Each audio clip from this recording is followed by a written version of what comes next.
You are listening to the Gritty Podcast, where we talk about all things gritty.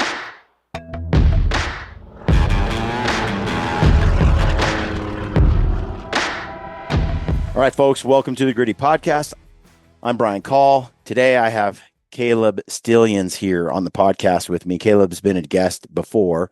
For those that haven't heard Caleb before, go back and check out the other podcast episode. I'll put it in the introduction of this episode. But Caleb and I met a year ago? I think about a year ago, exactly. We met at a Leopold event where I think it was myself and you. There was a whole slew of people there. Randy Newberg. Yeah. Eva was out there. Brandon Polinick. There was a ton of good people that was out there. It was fun. It was really fun, and I learned a lot. That particular event with Leopold improved my shooting dramatically. Now, you didn't have a lot to learn as you were schooling the rest of us, freehand shooting at 500 yards and stuff. But hey, but that's where we met. We did a podcast after that, and but it's been a while. You've been off hunting, doing your thing. You're a guide, and I just want to. We're going to get on this call. We're going to talk a little bit about how your season went. You can ask me how my season went, but it's been a minute. We're just going to catch up and just talk hunting. So, looking back on this past year since we spoke last, which hunt is your most memorable hunt that you went on last year? The one that stands out the most? I had a really fun mountain goat hunt that happened. Flew up there, and it was towards the end of October. So into October in Alaska is like winter is coming in so hot. So like when we got up, we landed on top of this mountain. The outfitter and the pilot's like one of the best pilots in Alaska. So he can land you on top of the mountain. Like where we landed at, I remember like in my pants a little bit as we come into the landing, because it's one of those spots where you come in and literally you're flying into a mountain. Like when I say mountain, straight up cliffs. And what it is, it's where an old glacier used to sit that's melted off. So it's made this part of the mountain smooth, and then it goes straight up in the dead man's cliff. So like you go through, and I remember like he was going through, it's like it's not quite lining up, and he powered back up, and you banks back out, and like literally 50 yards from the side of this mountain right here, so he goes back down. But he's such a good pilot. He's done it so many times that it's safe, but it's still kind of scary when you're doing it, because you're like, oh crap. So that's where we land, and we're hunting. And when we first landed, the ice was like super thin, like you could throw a lot of pebble and break through, and we were only up there for like 7 days. By the end of the seventh day, you could throw a big boulder and it just bounce off the ice, so it just kept getting colder.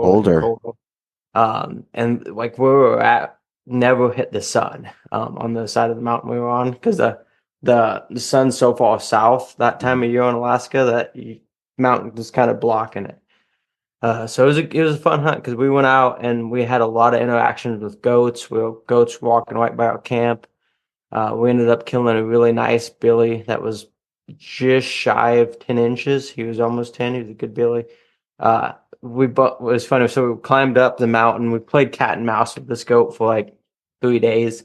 He knew something was up, so he was staying up in the high country, like on this cliff, and we were trying to balance the, getting to him / trying to shoot him where he wouldn't fall off a cliff where we could never find him again, type of a deal. Right.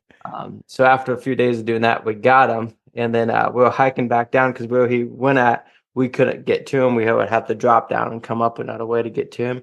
Mm-hmm. So on the way down, we bumped into a bear that was chasing another goat. So then it was fun, because the bear. He's like 80 yards away from us, and we yelling at him. He's like, "What's going on?" Because the wind's in our face, so he can't smell us. So I found the only time that it's bad to have a suppressor on your gun, right? Because I just running my suppressor, like, oh, I got a can. Look how cool I am. And then I shoot, and the bear's like, "What was that?" Like, that's not scary at all. And then I shoot again. I think I ended up shooting 3 times, and finally he ran off. But the gun was so much less noisy. that Wow. it didn't give the shock factor like a gun that's not suppressed. So found the only time where shooting that's suppressed on a rifle sucks is when you're trying to scare a bear away. So that was a fun hunt. It was really fun. Hey, if you like our show and you want to support us, head over to Peaks Equipment and check out what they have. Use the code GRITTY over there and you will save. They've got the trekking poles. They've got their brand new sleeping bag that they just dropped. Peaks has a teepee. They have gaiters. They have a headlamp. All premium products for the outdoorsman. Head over there. Use the code GRITTY. That's peaksequipment.com. Now let's get back to the show. It sounds intense. How did your hunter do with that terrain? And Yeah, he did pretty good. how He old was was he? getting tired at the end of it and was getting a little bit of cramps, but he's a pretty tough guy and he kept pushing and we had to go up and down the mountain a couple of times because when found the goat the first day, there was not a good play on him. So we Mm-hmm. sat and watched him at like 600 yards and we could have shot him Yeah. because the wind wasn't that bad, but he was in a spot where he was probably going to fall a couple thousand feet, like ridiculous. I'll send you photos after this of the Okay. hunt and stuff, but it was just not a good spot. So then we dropped back down, came back up next day, same thing again. And then finally the third day of like being on him and positioning, we got a spot where we felt confident and shot him. So That's the thing with goat hunting. I was up with Bart Lancaster years ago in northern BC, and we were trying to do an archery goat, and the country was like we saw a bunch of goats, but they were on 1,000 foot cliff walls, Mhm. and you couldn't get at them, especially with a bow. But even if you could, um, once you shoot them, you couldn't get them after you shot them, or they Mhm. might just fall off 1,000 foot drop. In fact, the guy I was with, he shot his and it fell about 1,800 feet, just Mm. straight down. Did it It bust was up completely? it was completely the horns were this tall Oh after no. it hit the ground. Mhm. And it was just a bag of white and red meat, Mush. Yeah, it was not good. Every bone was kind of broken. The orbital socket on the eye was smashed in. The head was smashed in, um, and that's the thing with goats. It got shot. It ran to this spot, looked like it was gonna die right there. He It turned it around and went downhill. it kind of like laid down, and then he decided he was going to try to shoot it one more time instead of just Mm. let it die. And then when he shot the second time, the goat kind of saw where the arrow came from, and then it ran out into the cliffs. And I think if he had just been patient, it would have just died on this flat meadow. Mhm. But it didn't. As soon as it sensed, it didn't know what happened the first time. Second time, I figured it out, and it just ran out into the most cliffiest spot, like goats do, and then fell, and that was it. I ended up shooting my first goat on that trip, and it was with a bow, and it was like downhill. The hardest part about the goat hunt was finding a goat that that once you shot it, you could recover. Mhm. There was a lot of goats we could have shot, but then they'd have fell a long way, and then it could fall into some cliffs without ropes and climbing gear. You're not going to Not get. getting to it. And Mhm. yeah. That's what I like on the hunts.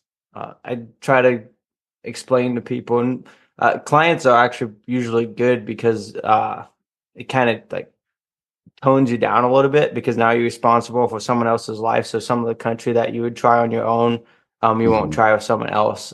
So something that when you're hunting in that kind of country, not only shooting the goat, but also like realizing that if it's something that's too hippy trippy going across, sometimes it's better to look for a different animal, let it come out to you. Yep. Because I know on my own hunts, I've gone through some country that I probably shouldn't have gone through, but I made it out the other side. But that's one thing to always keep in mind is like, okay, one tiny mistake means you never hunting again in your life because you're dead. So it's like you got to really weigh that out on when you're hunting too, especially in that country for goats. Yeah. Yep. I think the most dangerous hunt I've ever been on, the one that by far is one I did with Ryan Lampers in New Zealand in the Southern Alps for some tar and chamois. We got ourselves into, some dangerous situations that just from a little bit of lack of experience, overconfidence, we were messing around with some mountains that we shouldn't have been messing around with. And then once what was a lesson that came from that? Like when you got into that bad situation, what was going through your head? we got up on some cliffs and, and it was snow. We didn't have pickaxes, no arrest device. If you slipped, you had 1,000-foot fall. Your fall line was 50 yards, 100 yards, and if you fell, you die. Yeah. And we're trying to recover a tar that Ryan shot, and when he shot it, he thought it was going to fall, on the safe side of a cliff that we would just go get. I had just shot a tar, it fell. I'm like, dude, that's an easy retrieval. So his goat came up, and it was standing there, and it was a nice tar, and we really wanted it. And I thought, he's going to shoot it and it'll fall right where mine fell. But it really needed to take a few more steps. We were impatient. We took the shot too soon. And instead of the tar falling where we needed it to fall, had it taken 2 or 3 more steps, it would have fallen on this side of the ridge. But he shot it, dropped on the front, and then fell off the backside. Well, the backside was all treacherous and dangerous. But we thought, nah, we could get it. We'll be careful. Then once we got up there, we realized how unsafe the ice was, the snow. We were toe picking our way through. We didn't have crampons. We didn't have ice axes. We didn't have safety lines, no ropes, no gear. And once we got kind of in there, it's like the sun was coming up and it was kind of changing the terrain rapidly. It went from frozen to now kind of slick, and got there and I thought, this is stupid. If I slip, I die. My kids are fatherless. If my wife were in this situation, I would be so pissed off at her for putting herself in this position. You have a responsibility, as a father and a husband, to not do stupid things, and to be around for your kids. And here I am for a damn goat, on this ledge. And it just hit me real time that what I was doing was just so stupid.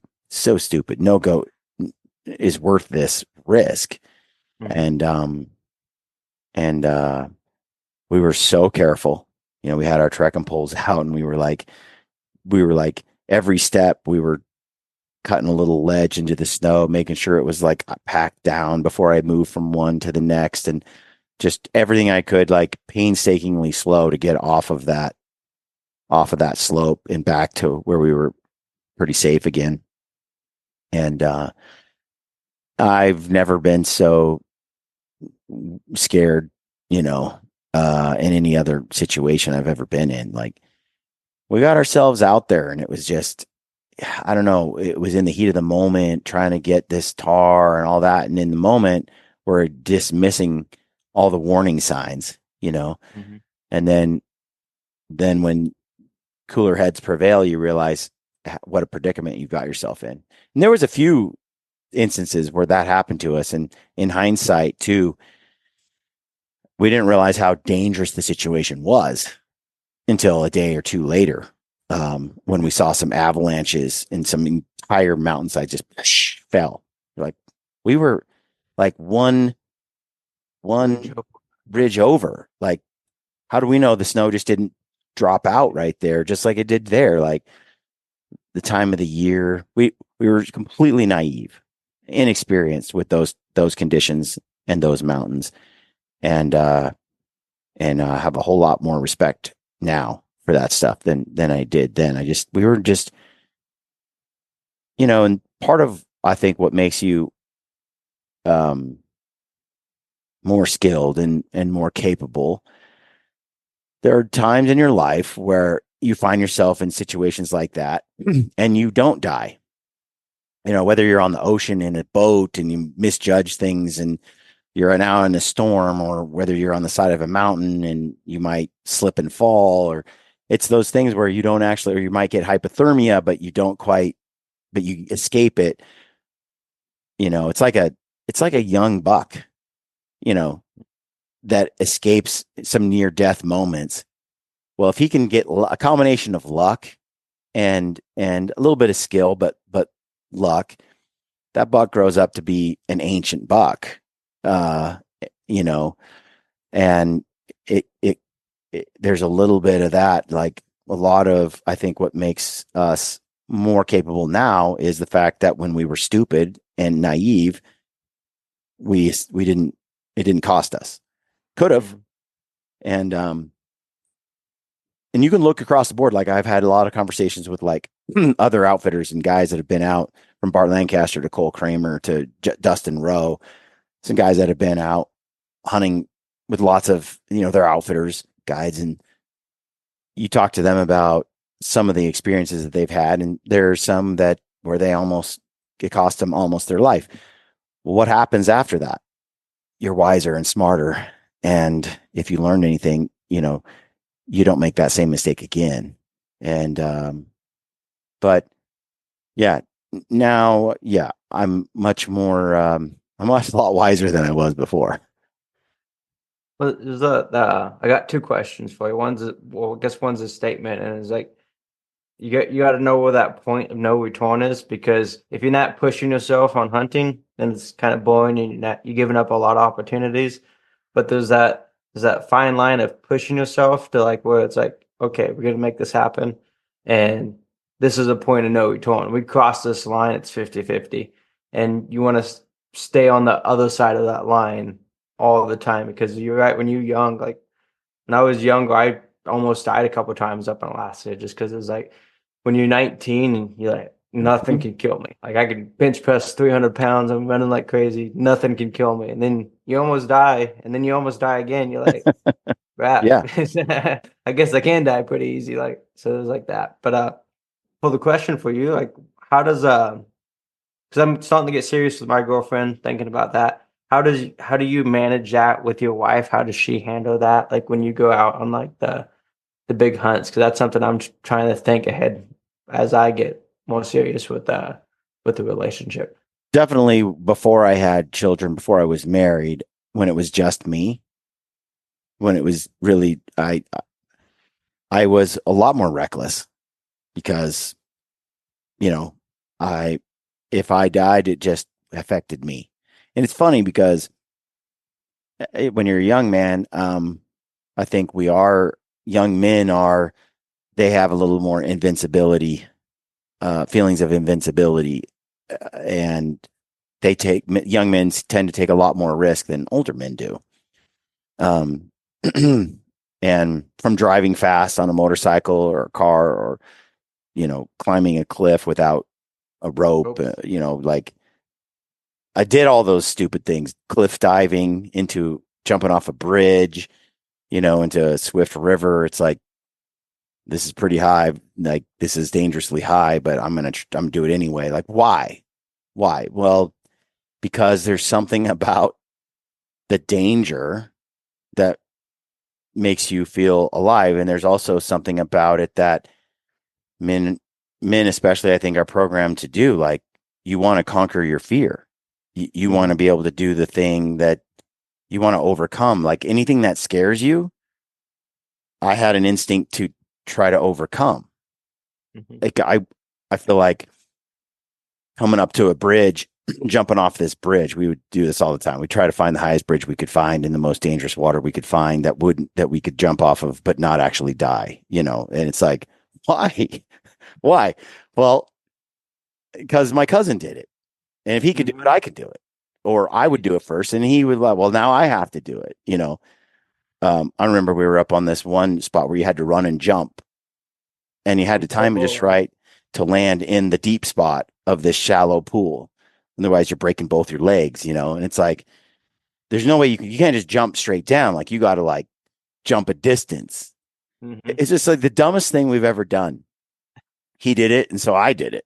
And later, someone else did it, and they broke both their legs, and had to have the ambulance come in. And it's like there's a lot of cliffs to jump off of outside of Oregon City, and in some of those Clackamas River mountains and lakes and ponds and bridges up in Oregon where I grew up. There's a part of you that, as a young man, I think that just wants to, at least for me, where I wanted to master my fear. Mm-hmm. I wanted to overcome the fear. I just wanted to, and there's no way to do that without actually doing something quite dangerous. Mm-hmm. Oh, right? You're basically accepting that, okay, I'm going to do this dangerous thing within reason, a calculated risk, and see what happens. And there's a part of you that's just like, I have to do it to test my manhood. I have to do it to see who I am, so I could learn where my limits are.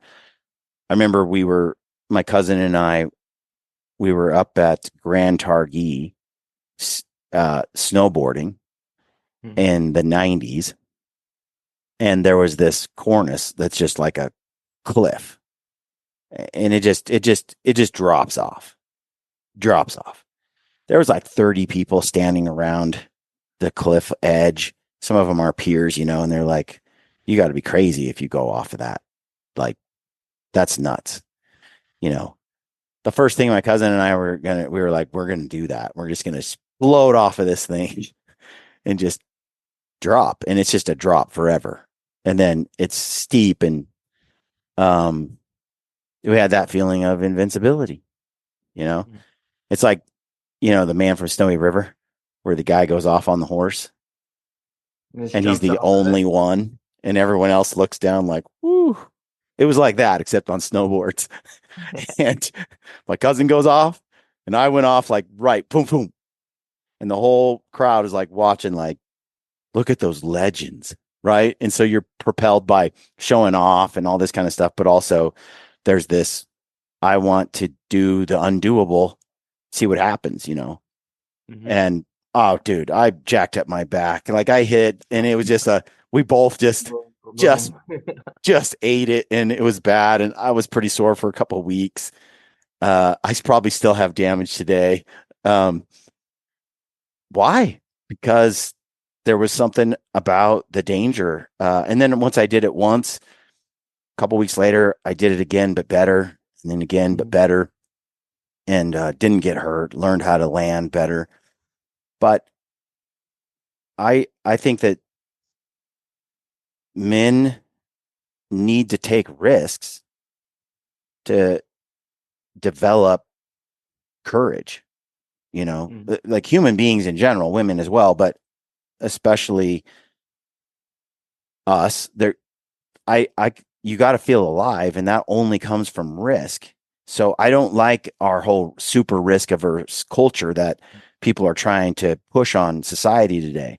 I think that, a lot of what we're pushing is adventure, outdoors, taking risk, overcoming difficulty, mental toughness, dealing with the cold, dealing with the exertion, dealing with the hunger, the lack of comforts of home, encountering grizzly bears, rivers you got to cross, packing out meat for miles back and forth. Like there's all of these things present challenges and risk that change who you are.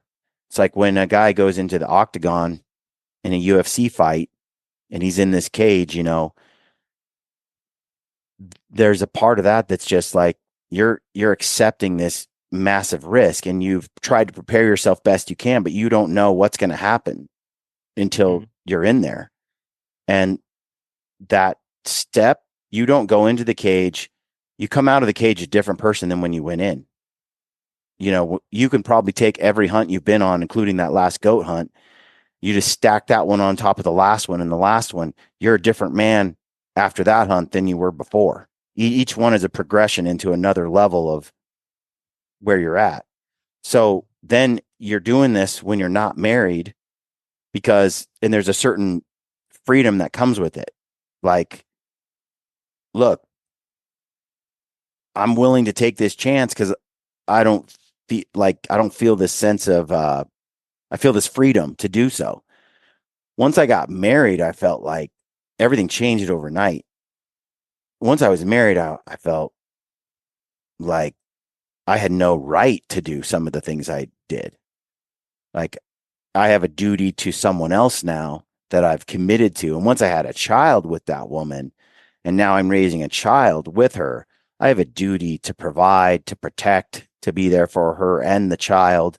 Can't just get her pregnant and then go off and do something stupid and die. I have a job now that transcends like my own. And I think in some ways that's how women civilize men. That's how women tame men in a way. Like, we would be wild savages, but now I have a whole different approach to life. Now I have a responsibility to not shoot off of that snowboarding cliff or jump out of that plane and skydive. There's certain things where I'm like, these are not necessary risks anymore, and I have a responsibility. And I felt that responsibility so strongly. It was interesting. I remember being on Prince of Wales Island, and I had been bear hunting. I was spot and stock. I just had a bow and arrow. I didn't have any handgun, no bear spray, nothing like that or anything. And I spot and stock. I found a bear in a meadow that was feeding, and there was a big tree between us. And I estimated he was like 40 yards from the tree. And I snuck through the meadow a couple hundred yards, got to the tree. I kept the tree between myself and the bear. And then I eased around the tree to see. I expected him to be about 40 yards from the tree, and then I was going to shoot this bear. And as I eased around the tree, like, I could have slapped him on the ass. I mean, he was like right by the tree. And I leaned back from the tree. Two thoughts went through my mind. Dude, I could smoke him at like 5 feet, dude. This is badass. I'm going to shoot this bear like right there. And the other thought was, you could get mauled right now. You're like right on top of this fight or flight. And you have no business doing this with wife and child at home. Like, the two things conflicted. I wasn't afraid. I was recklessly excited about taking that shot. But there was a overwhelming sense of responsibility to not do it. The bear didn't know I was there. The wind was blowing in my favor.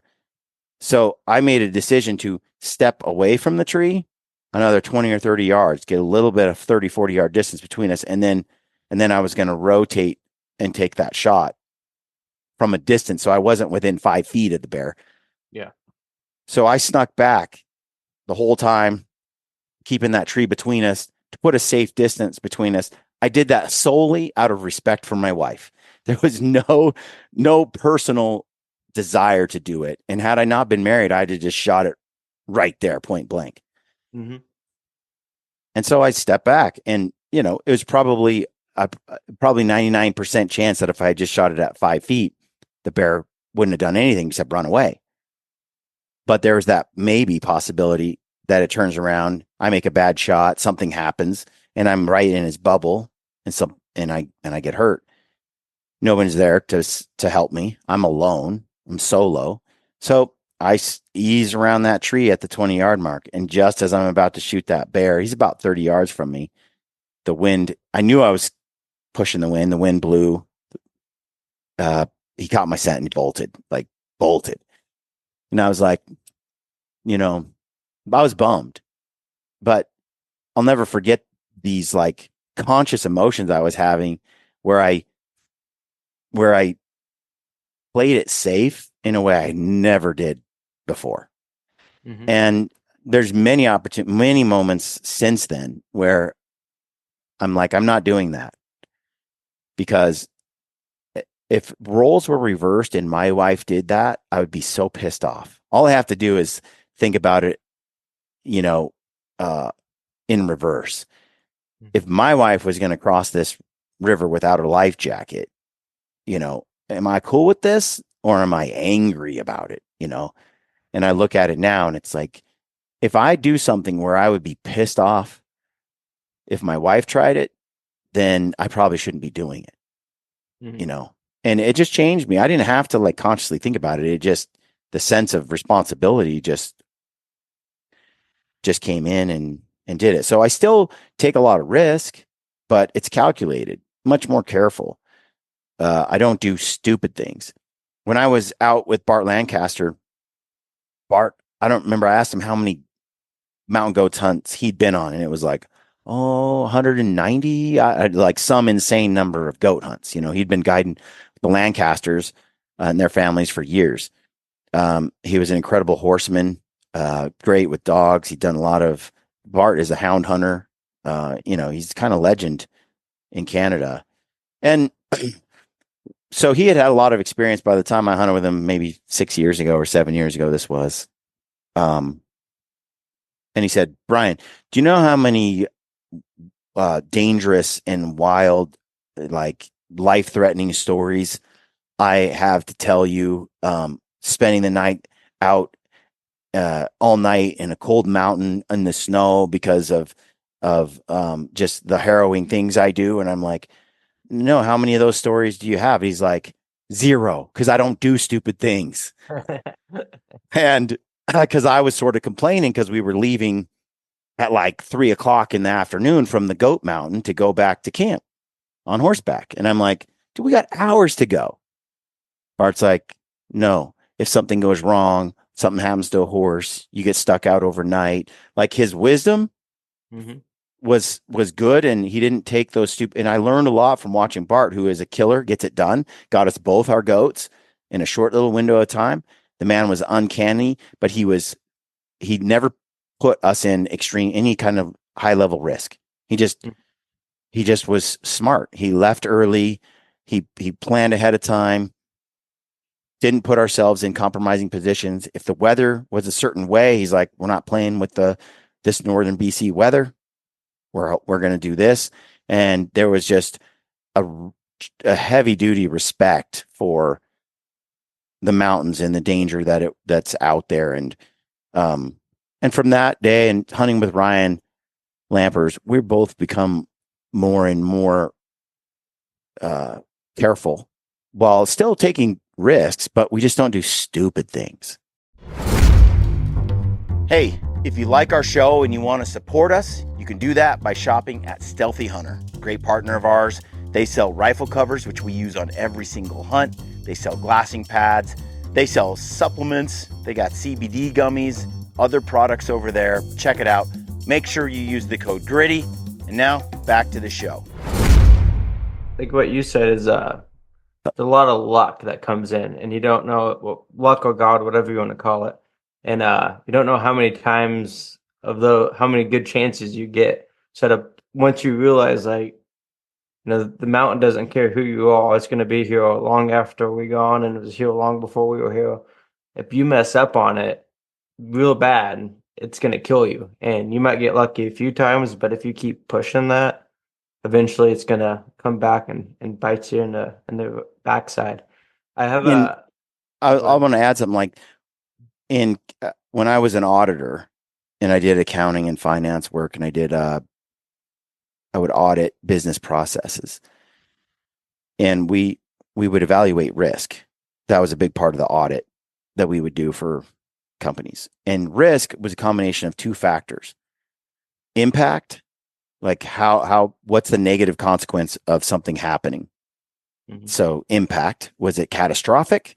Was it medium level, or was it low? Like, okay, so this bad thing happens. What's the worst that can happen? You lose your whole business. Oh, wow, that's pretty catastrophic. Or what's the worst that could happen? Oh, we overpay somebody about $50. Oh, okay. Well, so we would assess impact. The other half of risk was likelihood. Extremely likely, like guaranteed, like maybe, or probably never going to happen. Right. And so we would evaluate risk by this matrix, and it would be like, okay, catastrophic impact, high likelihood, that's bad. That's the worst you can get. Right. But catastrophic impact with almost zero probability, it's like, well, that's all right, but catastrophic potential with medium, like it's possible. Whoa, whoa, whoa. We have to mitigate that risk. We have to find a way to cut that off, because even though the likelihood's extremely low, the impact of it happening is so catastrophic. We can't roll with it. Even if the likelihood is this little, if it's that catastrophic, we need to find a way to prevent it from happening. Mm-hmm. We implement some kind of business control or process to prevent that from ever happening. And so when you had a low likelihood of something or low impact, like if it happens, it's not that big a deal, but it's highly likely it could happen. A lot of times you could accept that risk. Say, you know what? We're going to roll with that. We're going to accept that risk. The impact isn't that big a deal. The worst case scenario is we lose $500 out of, $1 million. Like, who cares? Doesn't matter. Mm-hmm. And so you would assess risk that way. When I'm in the mountains, I do the same thing. I'm like, okay, if I cross this log laying across this river and it's slimy and wet and I slip and fall in, what's the impact?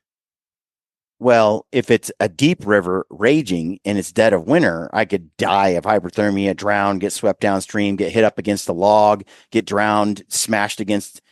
But if it's a foot deep and it's June and I slip in, I just get wet. Mm-hmm. So I'm looking at the impact going, I don't even like get hurt. I just get a little bit wet. Okay, what's the odds that I slip off the log? Well, I'm agile as a cat, so that likelihood's pretty low, and the impact is low. All right, I'm going to shimmy across this log. Dead of winter, 10 feet off the water, 20-foot deep river raging. Whoa, that's a whole new ball. Like, impact is too high. Even though I'm pretty confident I can walk across that and the odds of me falling in are like, feels close to zero.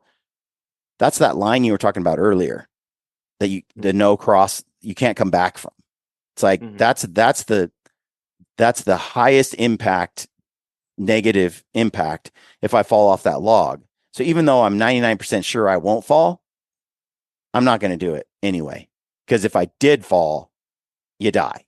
So at that point, it's like when I started realizing, okay, I don't do any of the high impact, high risk, you might die type stuff anymore. Even if the likelihood of me falling, Ryan and I have been on some cliff edges where it's like, okay, if we walk along this cliff, the likelihood of us falling is almost zero. But you know what? If we fall, we die. Do we really need to do that? No, let's just take this long way around. It'll take an extra 10 minutes. Let's go here instead. That's the decision making we make today. Mm-hmm. And so it's so important, because that gives you longevity. And like, even if this is like circling back to the question I had, because you have kids, so now we got to think about the next generation. Because I agree with you, like, part of the problem that we've had with my generation and the generation underneath me is that we've coddled the kids so much. Like, when I was a little kid, I was scared of the dark. I was scared of heights. I was the biggest sissy you would ever meet. But I was lucky enough that my parents kind of like, go run in the woods, figure your stuff out. And I started climbing trees a little bit. Okay, this is scary. Fast forward 10 years, I'll go free climb a cliff now. And, at a certain point you realize, okay, that's probably dumb. I've conquered that fear of being afraid of heights.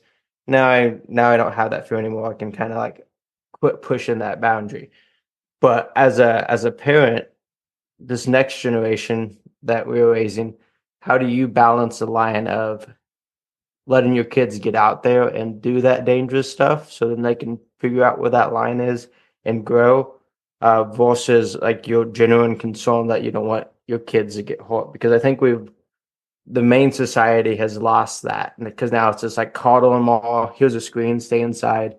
You might get bit by a mosquito and get West Nile virus. Like that's kind of where I feel like we're at. I do the same thing.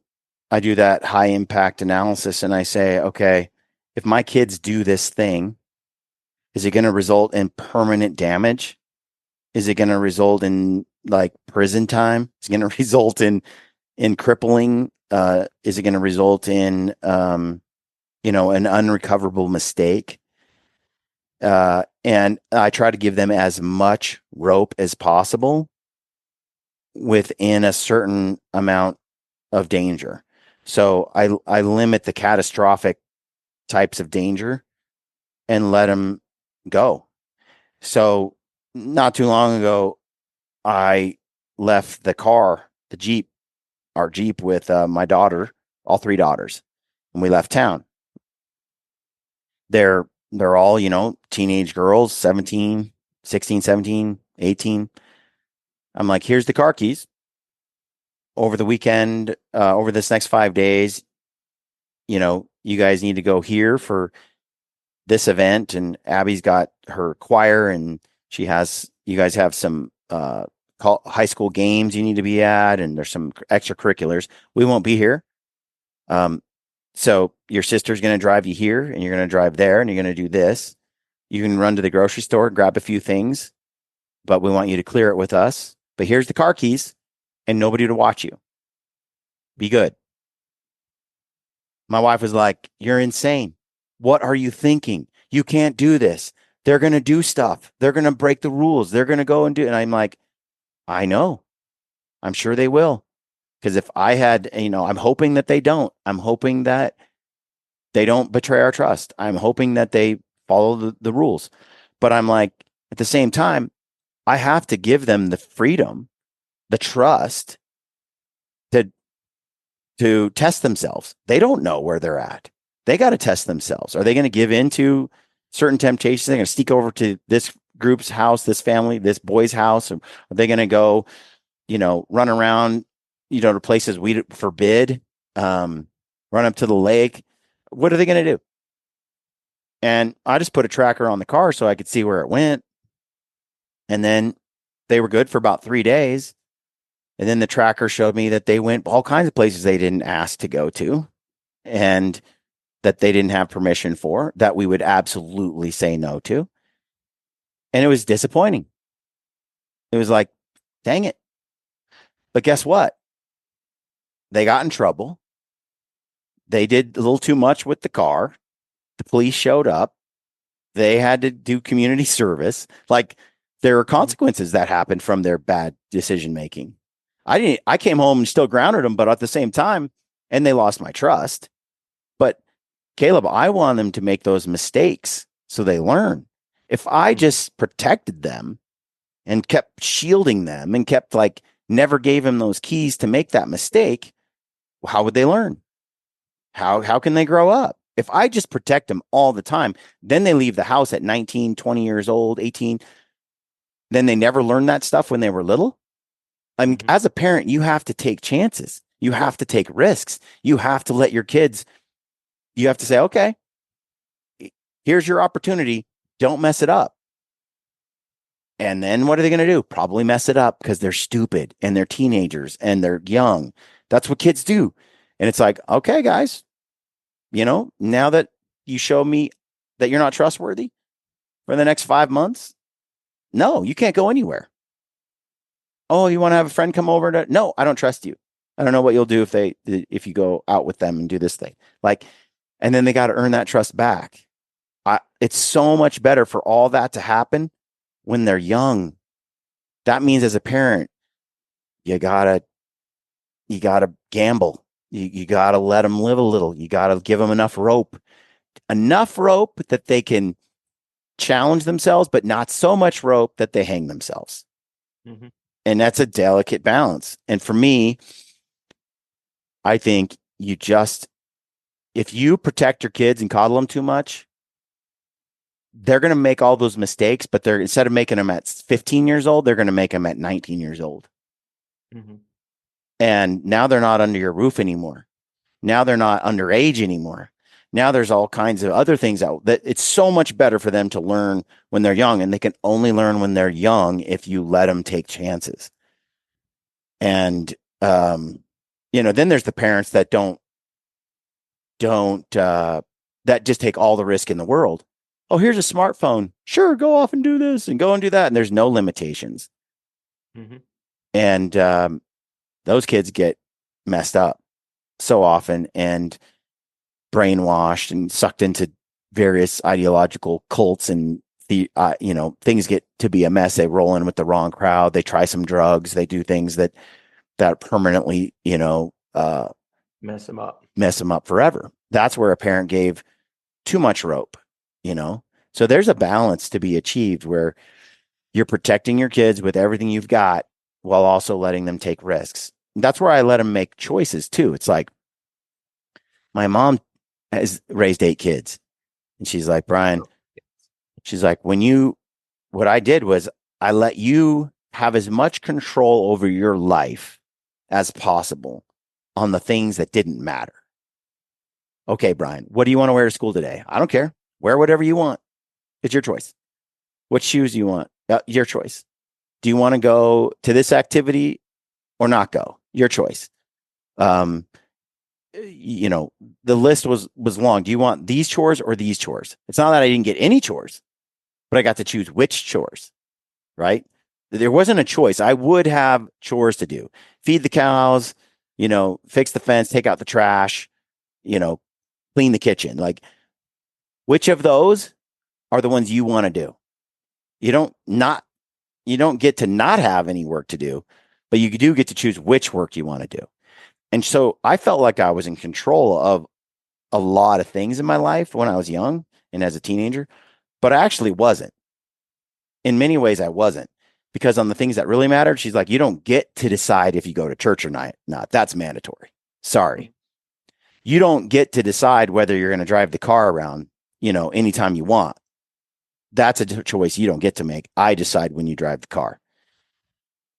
But on situations like, well, I get to take care of the cows and be outside and chop wood. I don't have to clean the kitchen or you know, do these inside chores. I got to choose, you know. There's a lot of things I got to choose on. Hey, you can hang out with your friends all day Saturday, as long as by Friday you have a cord of wood chopped and put in the shed. So all week long, I'm working on getting that wood chopped and in the shed so that on Saturday I can do whatever I want. I had the choice: do the work, get the privilege, right? So I felt like I had a lot of control over my own life, but there were certain things where my parents were like, no, you don't get to decide this one. And that was a hard and fast rule. And I think that that's important. Like, I try to give my kids as much freedom and autonomy as possible. You get to make that choice, that choice, that choice, that choice. But what you don't get to do is have ice cream every day for dinner. Sorry, that's not a choice you get to make. And you don't get to decide whether you go to church or not. That's mandatory. There's certain decisions that a teenager just won't make. Like, if you left it up to them. So I let them make the decisions that aren't life-changing or critical. And then I make the decisions for them on a couple of things that I think are ultimately important. But it gives them a feeling of power and independence over their lives, while also protecting them greatly in a certain few categories. So and I think it's hard for some parents. Like my wife, she's like, I don't like their outfits. I don't like what she looks stupid. I'm like, it's the trend. Mm-hmm. All of the kids are wearing pants like this right now. She's like, I hate it. It's stupid. I want her in something else. She embarrasses me. And I'm like, babe, you have to let her make that choice. Like, that's not an important decision at the end of the day.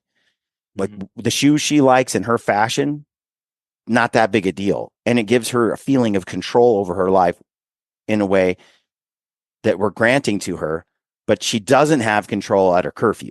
Sorry, you're home by 10 o'clock. That's it. 9:30 on a weeknight. That's it. Sorry, you don't get that decision. You can't take away all the decisions. You got to let them breathe. You got to let them make mistakes. You got to let them have autonomy. That's how you raise an adult. That's how you raise a person who can take care of themselves as they get older. So I don't know. That's kind of how I approach it. And risk is rolled into that. Again, it's like I let them make a lot of their own decisions, but not decisions that could be catastrophic. Admittedly, letting them have the car, I told my wife, I'm like, look, babe, as long as they don't die in a car accident or they don't do some life permanent damage to themselves, get raped or mugged or something. I mean, so long as some of that stuff doesn't happen and they make a mistake, like the cops show up and it's simply some community service, it's like, or they had to pay for a fender bender. It's like, good, good. Mm-hmm. They had enough rope to learn a life lesson without a catastrophic damage being done. And at some point, that's the dice you got to roll. That's the chance you got to take on the kids. You got to give them enough to let them make mistakes and hope that the mistakes that they make aren't so bad that they're not recoverable. So I'm putting them in a box. I'm like, okay, I'm putting a little box around this. I know where the car is. They didn't know I was tracking the car. I know when they're breaking the rules. Like, put a little box around it. I knew we were only going to be gone for a few days. They only had so much gas. It's like, okay. And they made mistakes and they learned from it. And then the next time we left, they didn't make those same mistakes. It's like it's experiencing the small pain so you don't have to experience the big pain down the Exactly. road. Makes total sense. Yeah, being a parent is the most rewarding and also can be the most Scary. devastating. You cannot make decisions. Ultimately, people, you can think of a friend or a brother or somebody you know in your life. You're like, man, if they just would do these things, they could be so happy. But they just refuse to make those right decisions and they ruin their lives. And the hardest thing is, and especially with a child, is all you do the best you can, but then you watch them make these decisions that ruin their future. It can be devastating. Like I said, being a parent can be the most rewarding and also the most heartbreaking thing you ever do in your life. I believe that because you care so much. When you were going through, just thinking through all this stuff as I get close to that stage of life. When you had your kids, how did you manage making sure you kept your wife like forced before the kids? Because I see that in a lot of different people, where they were like, put their relationship with their spouse on the back burner because of the kids. And you can just kind of, from a distance, you can kind of see that and kind of see how the negative effects that come from that.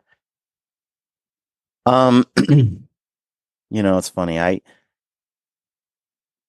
I never had that problem. When I was a kid, my mom would be like, "Hey, love you guys, but your dad is number one." Like, my dad would be like, "Love you kids, but your mom's number one." It was just sort of a thing where we as the children knew that our parents were like this. And so my kids know that their mom outranks them. Sorry. Mm-hmm. I have no problem telling my kids, love you guys, and you mean the world to me, and your mom outranks you. Like, I think it's good for them to know that we have that. Like, I'm her number one, she's my number one, and we don't sacrifice each other for the kids. Sorry, we just don't. It's not an option. The kids know it. We got each other's backs, and we've always prioritized one another. People can disagree with that. Some people will say, your kids should be number one. You should give everything for your kids, and including sacrificing. I just don't. I don't feel that way. My wife is number one, and I'm number one to her, and our kids are number two. And I mean, it's such a close number two. It's almost number one, but you know how, when you're on an airplane and they're like, hey, when the mask drops for the oxygen, they say first put it on yourself before you start helping other people. Right. They're always like, no, always make sure because if you don't get that oxygen on you, you're not going to be able to help anybody else anyway. Right. Well, as the parents in a household, you have to take care of each other first or everything else falls apart. If a parent prioritizes child number 1, 2, and 3 over the spouse, it's like a parent not putting the oxygen mask on in a plane crash and trying to help everybody. You just undermined the entire process. So to me, husband and wife, they got to put each other first. And the kids are second. And in that way, you can rear the best kids and have the best family. But you have to prioritize one another. I don't even know how we did it. We just do. It's like, I don't know. I've seen, I know what you're talking about, where, one of the parents will sacrifice their spouse. Perhaps what they do is, you could see this in various ways. Like, let's say a husband works all the time and the wife is like, you just need to work more. You can't take that vacation. You have to do this because you have these kids, and because we're doing this for her, and we're paying for that for her. And pretty soon the husband never goes on a trip, never experiences any of his own fulfillment. He's like sacrificed on behalf of the family. I find that to be a terrible balance. I think that, and you could see it in reverse too. To me, you can't be like, I can't be Brian Call and the father, and the man I need to be, without doing some of the things I do to make me who I am. It's an interesting question.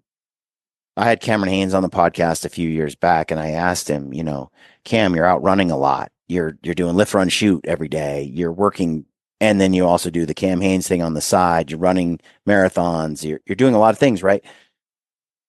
Surely you were gone a lot from the family. Like, how much were you able to support your spouse and your kids and all of that? And he's like, you know what? I was chasing dreams. I was gone a lot. You know, he's like, but also I couldn't be Cameron Haynes if I wasn't gone a lot. I couldn't have become the man that I am over here if I was home all the time. And who am I to my kids? I'm the man I am right now to my kids. And it's an interesting question, because he could be a totally different. Which father's better? The Cameron Haynes that stayed home, never became keep hammering, was home a lot, wrote some articles for some magazines, never was on Joe Rogan's podcast, never was with Under Armour, but was like in his own right a great father? Or the man today where both his sons have grown up to be leaders in their communities, running marathons, getting married to beautiful, smart women, having their own families. It's like, did Cam make a mistake, or did he not make a mistake? Should he have been home more, or should he have been out doing Cam Haynes stuff? You tell me. Like, seems to me that when you look at his kids and their appreciation for their father, would they have liked him to be home at every single birthday and liked him to be home more for a lot of events? Yeah, probably. But also, he's definitely inspired them to who they are today. He has two young men that especially one I met with Truett and spent a lot of time with, that are badass men. They're men. They're masculine men. And they're fulfilling their duty as a husband and pretty soon as fathers as well. And yet Cam was out doing his grind all the time. It makes me wonder, like, do kids need to see their dads out kicking ass and their moms out kicking ass, but also be home to some extent, but also like kicking ass? I got to wonder, because the conventional thing for a lot of conservative folks is you need to be home and support your kids and be at every single event. Do you? I think I Do agree. you? Because I got to ask Caleb, like, maybe you being at home and being at every single event, maybe that doesn't teach them the right message.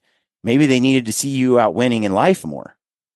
I think you gotta, I think you gotta put the shoe on the other foot and think about, what would you want your kid to do if he was in your shoe? Would you want the kid to be sitting at home, um, doing something that he's really not passionate about, or would you rather him be out kicking ass and still loving his family, still supporting his family, but still out kicking ass? And and then that kind of gives the answer to yourself, like, because you want your kid, because your kid's probably going to be somewhat like you. I think that's why in the Bible it says the sins of the father will be passed to the son. Well, Yeah, it's not talking about how like, God's crossing them. It's talking about how the mistakes that you make get passed to your kids because your kids are watching you. So watch what you do because they're watching you. that's That's great. I mean, it's made me wonder. I don't know for sure. I am plagued by somewhat of the same guilty conscience though, because I'm out doing gritty. I'm out on hunts. I'm gone for a few weeks at a time. I am not at every single one of my kids' choir concerts and sports events, and I'm not here for every little birthday and things like that. I'm gone, and then I'm home for 2 or 3 months at a time, from morning till dark, in intense stretches where I'm wildly available to my kids, and then stretches where I'm completely absent and they're on their own. And it's like, well, am I gone too much? Am I selfishly indulging in my activities and interests to an extent that I'm sacrificing the my relationship with my own children that are the most important thing to me? If I'm being honest, at the end of the day, my kids and my wife are the most important things to me. All the hunting success in the world doesn't mean jack if I don't have them. And yet I'll spend 6 weeks completely out of their lives in the mountains somewhere, and so it's like, am I selfishly indulging in this absence and chasing these things and challenging myself in a way that I shouldn't be? Maybe I should tone that down. I should be home more. This is a challenge that I think high achieving men have to contend with all the time if they also want to be an incredible father. And I'll never forget what Cam said to me when he sat there. I just sort of, in some ways, I had kind of judged him as being gone too much. Then he brought home he said that thing, and I was like, gosh, are my kids benefiting more from a high achieving father setting an example on how to live a life, or on a father that's at home all the time that didn't really chase a dream? And there's a balance. I'm not saying, like, I'm definitely home, I think, more than many of my peers. Um, but it goes back to sacrificing your spouse, your kids, for your own dreams and your own interests. Like, how do you prioritize them?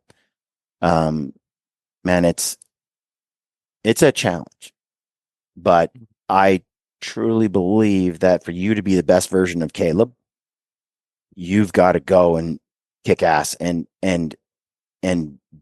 be something. You want to be something that your wife admires. You want to be something that your kids admire. You want to become something that they hope someday they could be.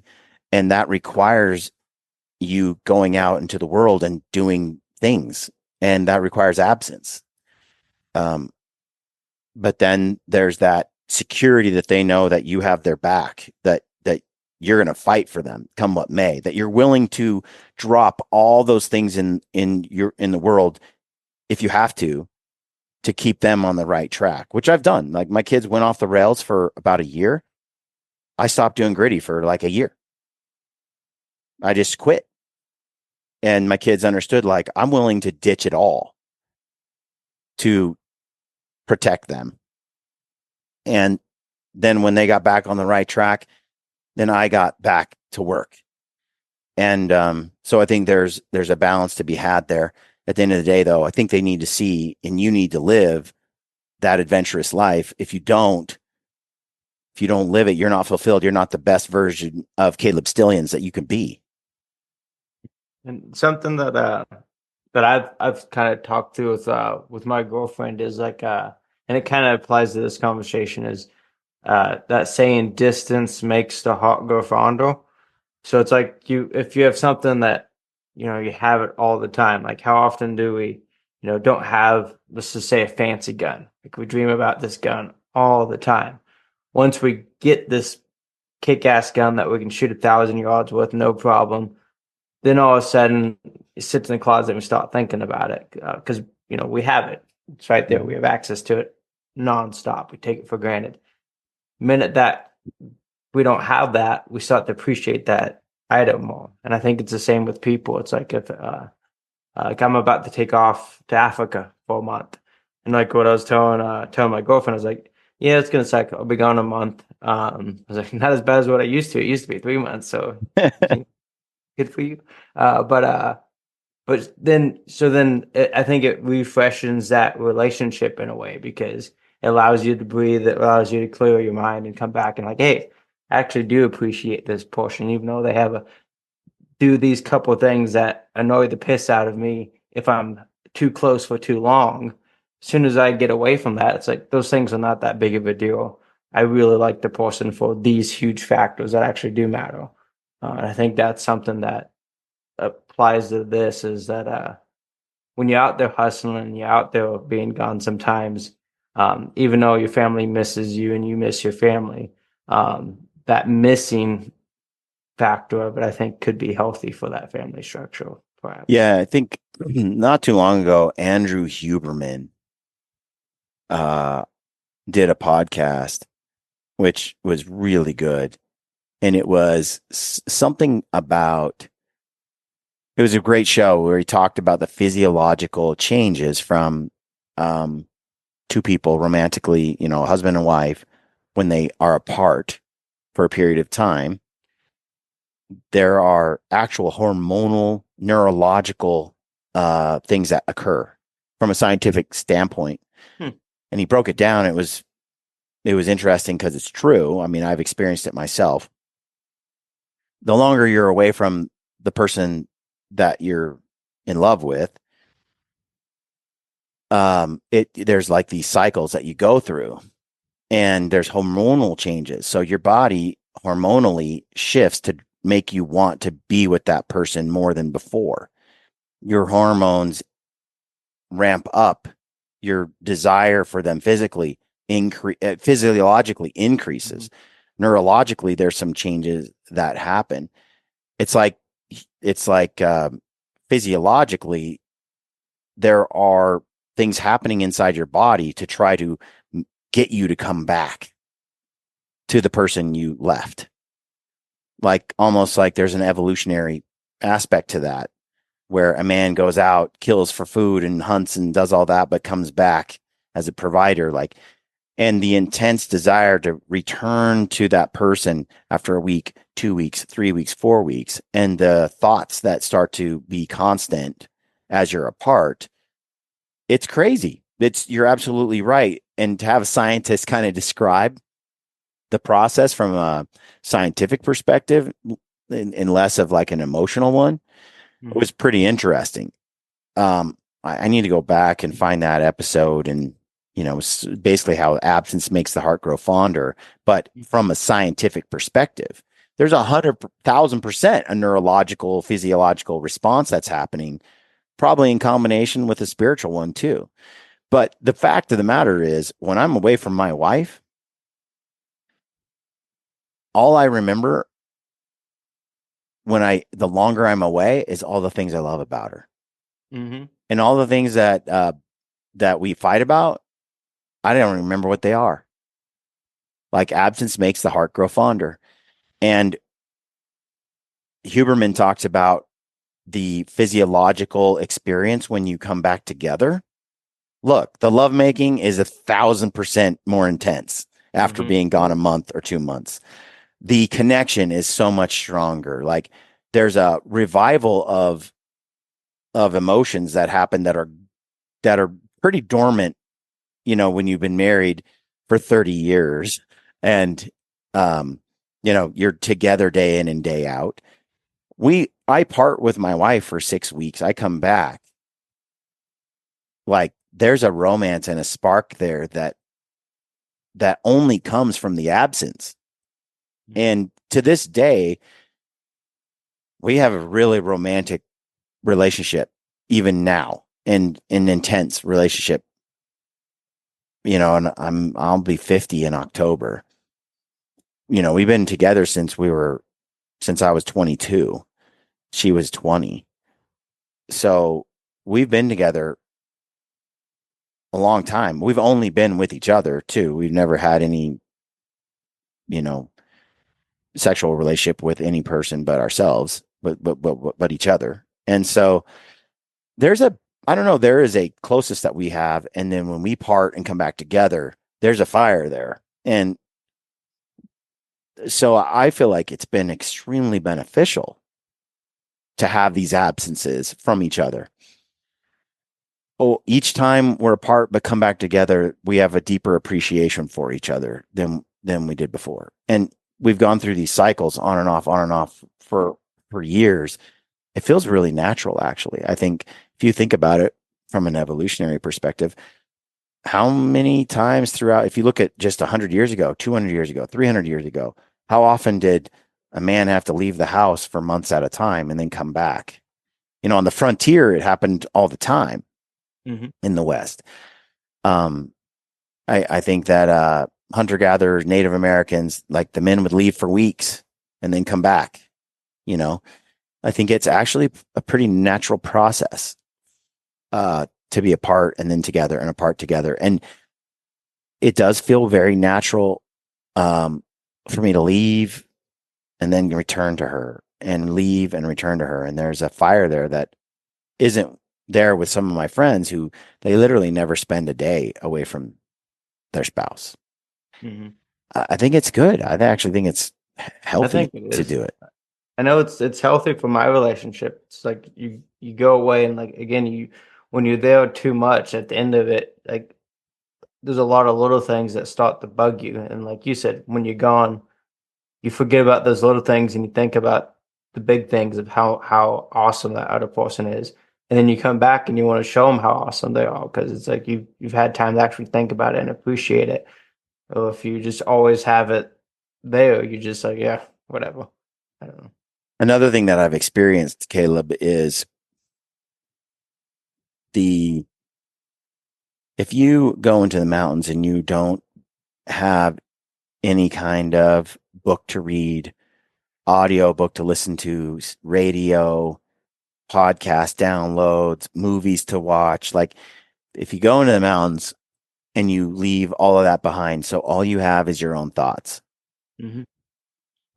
And so you just think and think and think. And there's no electronic device, no entertainment device there.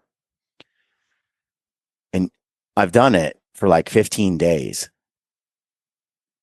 It's a complete, and you're mostly solo. It's a completely different type of hunt.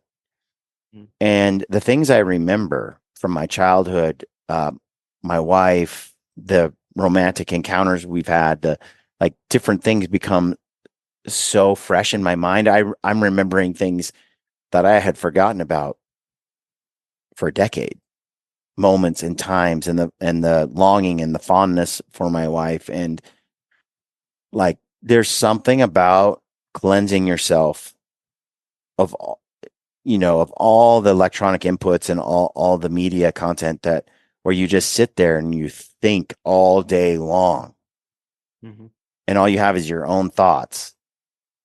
There's something about that is powerful. That's amazing. Too often I've been on hunts where in the morning I'm listening to an audiobook all day. I've got that, or a few podcasts. In the evening, I'll watch a movie.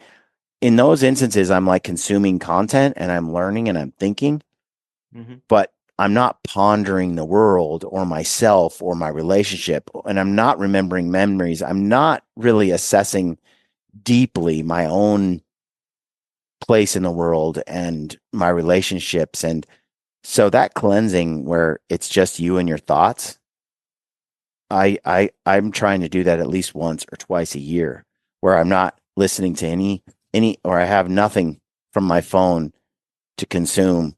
And it's just, I force myself to just sit quietly and hunt all day and think. But there were years where it's like, man, I got to finish this great audiobook and I want to listen to this podcast. And there's all this like great stuff in modern day that I can use to pass the time during the day while I'm glassing a mountain for 10 hours. Well, glass a mountain for 10 hours by yourself with nothing but your thoughts, just sitting there quietly. The first few days can be extremely boring. And then all of a sudden, I don't want to listen to anything. I have so many interesting ideas going on in my head that when else does that happen to a man nowadays? Like, when do you actually truly unplug and just sit with yourself and think for days and days and days? You got to set it up to happen. And that's You do. something that when you were talking popped in my head is like, at a certain point, we have most of all the information that we need to understand what we need to do to be successful, to be a good man. And it's entertainment to keep consuming that same message over and over and over again. What's the difficult thing is to go through and actually process that and then self-analyze yourself and figure out all the places where you are messing it up. I mess it up all the time. And if you don't have the time to, and I've been busy building out for those services lately, so I haven't had the time to unplug lately. And I can feel a lot of the things like my natural, like bad habits, quick tempo coming back, like all those things that if you don't have time to like, I shouldn't do this. Like think through those situations where I got mad super easy. What was the points that made me get mad super easy? Why did I do that? If you can unplug from that and really like, it's kind of like doing surgery on yourself. You're on the side of the mountain. And you're like, "Oh, Caleb, you're a piece of shit there. You should not do that." In that conversation, you were trying to set it up to do X, Y, and Z. That's kind of a thing to do. Don't do that. You know, you really like think. Excuse my cussing, but you really think through like that those scenarios, and then you can kind of like try to cut. After like it's kind of like cancel. Cut the cancel. Or cut the bad habits, the things Mm-hmm. that you shouldn't be doing. No, like try to rewire your brain more or less. Hey everybody, if you like the show and you want to support us, head on over to Mountain Ops. If you're in need of a new merino hoodie, or you want some workout clothes, or you just want a little pick-me-up, I like the Mountain Ops Ignite, especially like the pink lemonade flavor. It's a good one. I recommend that. Head on over to Mountain Ops, use the code GRITTY. You're going to save, and it's going to help us keep bringing you the show. Thanks for tuning in. Now, let's get back to the show. I totally agree with that. I remember listening to the book, reading the book, Ego is the Enemy by Ryan Holiday. And when I read his book, he said, checking on your ego is like a daily roll call.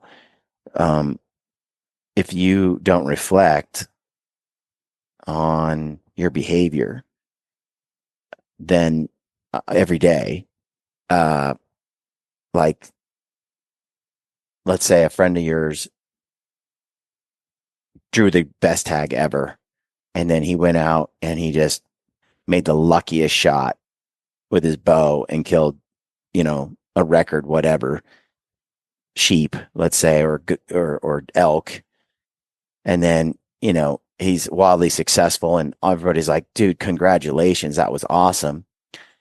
When you see that and you experience that and he's getting all these accolades, are you the type of person that's like, dude, I am so thrilled for him? Or are you sitting there saying, that was a lucky shot? Dude, I could do that if I got that tag. I'm just never that lucky. And you're like, instead of being excited, joyful, thrilled about your friend's success, you're focused on yourself and all the reasons why it's not fair, or how you could do it, or you're minimizing his achievement every chance you get. Like he comes over and you're like, look at that. And you're like, yeah, I've seen bigger. It's like, what? Like, why are you like that? Those little ego things that creep up, the envy, the jealousy, the spite, those things are something you battle. If you're a person, and people to varying degrees battle this you need to battle it every day. There are many people who don't realize that they even are that way. They don't even see it. And I feel like that right there is a daily introspection that you should work on. And you if you're too distracted, or if it's not a goal, you don't set it up to make that happen for yourself, to make that analysis happen, then you're a pretty crappy person at the end of the day, because these things, if you don't head them off before they grow into the big green monster of envy, like you got to get ahead of that stuff all day, every day. Assess yourself every day. Squash the emotions and the reactions that are toxic and backfill them with the good stuff. If it's not a constant process, um, like you were kind of just saying, then you don't set it up to happen, then you don't improve. You know, you don't grow. I think it's interesting, like you said, like you do know what you need to be, the things you need to do to be a good person, but do you do them? Not all of them. That's human nature. It's sort of like with, you said, outfitter services, you know, you're grinding on that. Like I'm working on gritty films. I got like 12 films is my goal for November. Mm-hmm. I got like 5 of them done. I'm working on a bunch more. I'm estimating how many hours it's going to take, how many hours I have over the next 4 months to crank on this stuff. And, but what really matters is getting it done. I can talk about it all I want, but it's really like, there's not a lot of talking needed. There's just execution. Just setting it up so that I do the work is priority number one. And I feel like that's the same thing with your being. Like, if you don't just, I guess I don't want to, you can listen to as many shows as you want, but if you don't actually do the work, then you haven't really changed. I can speculate on all the things I'm going to deliver in terms of the content I'm creating, but it doesn't really matter unless I actually do the work. Like at the end of the day, it's all execution of the work. And so removing some of those distractions, like all the things we listen to get inspired or to self-improve or just to have entertainment or just to laugh, some of that needs to be pushed aside so you can actually get some work done. Mm-hmm. Yeah. It's like figuring out, you gotta weigh, is it educational or is it entertainment? And there's nothing wrong with entertainment, but I struggle with a lot. I love podcasts. Like I like listening to different podcasts. It's like, okay, is listening to this guy's thoughts something that I need to listen to? Or is it something that I should take that time and apply that bandwidth to get in the work done, like you just talked about, because it's not going to get done on its own. I think see that a lot with entrepreneurial type people. A lot of times they're focused on um, the storyline. Like there's a lot of talk about all the things they're going to do. They don't actually do a lot of it. I'm going to film this hunt and I'm going to produce these films and then they film the hunt and then the films never get made. Mm-hmm. You know, The editing part's the sucky part. You got to yeah. do it. So chaining yourself to the desk and executing and getting the stuff done is like, that's what separates the men from the boys. And at the end of the day, like you said, there's quite a bit you already know. You don't actually need to listen to another podcast, probably. You just need to get some work done. And I think there's a lot of people who consume self-help stuff and they consume content on how to do this and how to do that. And I need to watch some more videos on how to edit. And no, you just need to do the work, you know? Mm-hmm. So Make a crappy video. The first video is probably going to be complete crap. on Outfitter Services, how's it coming along? It's coming along good. We got the app up in both the Apple App Store and Google Play. We have, last time we talked, I think we had 200 or 150 outfitters. We have about 450 outfitters on there. Wow. Something that I'm super excited about. We started having content on outfitter services. So now you can go look at the elk hunt, and then tagged with the elk hunt is articles about elk hunting recipes, how to elk hunt. We just got it. We're going to put podcasts on the platform as well. So like your podcast could pop up where you were talking about a black bear hunt, and it's going to show right next to black bear hunt. So that way people can not only find the hunts, they can consume the content that's associated with those hunts. And it goes vice versa. Maybe they consume in the content on the platform, and then they can see different hunts that they can go on and buy. So just kind of like storing all that in one spot. So it's coming along. You know, it's starting a business from scratch, as you know. I'm going to steal this one from Elon Musk. He's like, this reporter asked Elon Musk, do you have any awards of, of encouragement for anyone that was thinking about being an entrepreneur? And he says, if you need words of encouragement, you probably shouldn't be an entrepreneur, because starting a business is like eating glass and staring into the abyss each day. And there's some days where it feels like that, because it's like, you know what, I want to go spend 2 months in the mountains and hunt brown bears. It's like, crap, I got a lot of work and emails and that stuff to do. So Yeah. you gotta know when to chase what you're truly passionate about. Like there's nothing else I would rather do than go hunt big bears, big goats, big sheep. Uh, so I'm gonna do that, but I gotta watch also managing my other responsibilities. So it's I'm the same way. I've been through stages and phases where it's like, Brian, you're invited here and we're going to pay for this and we're going to pay for that trip and we're going to take this and we're going to do that. And we want you to film this and we want this and this and this. And it's like, I have all these opportunities and I'm drowning in hunt opportunities and hunts I've never done before and places I dream about going and events, from Total Archery Challenge events across all these different states and all these trade shows that I'm supposed to go to. And I've spent weeks and days like doing all the things.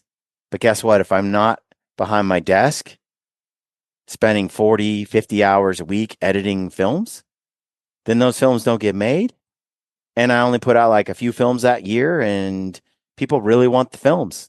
They love the films. And the podcast suffers. I don't get the episodes out. We do half the episodes one year that we did the year prior. There's a certain amount of desk time, just hard work and time, head down, doing the work that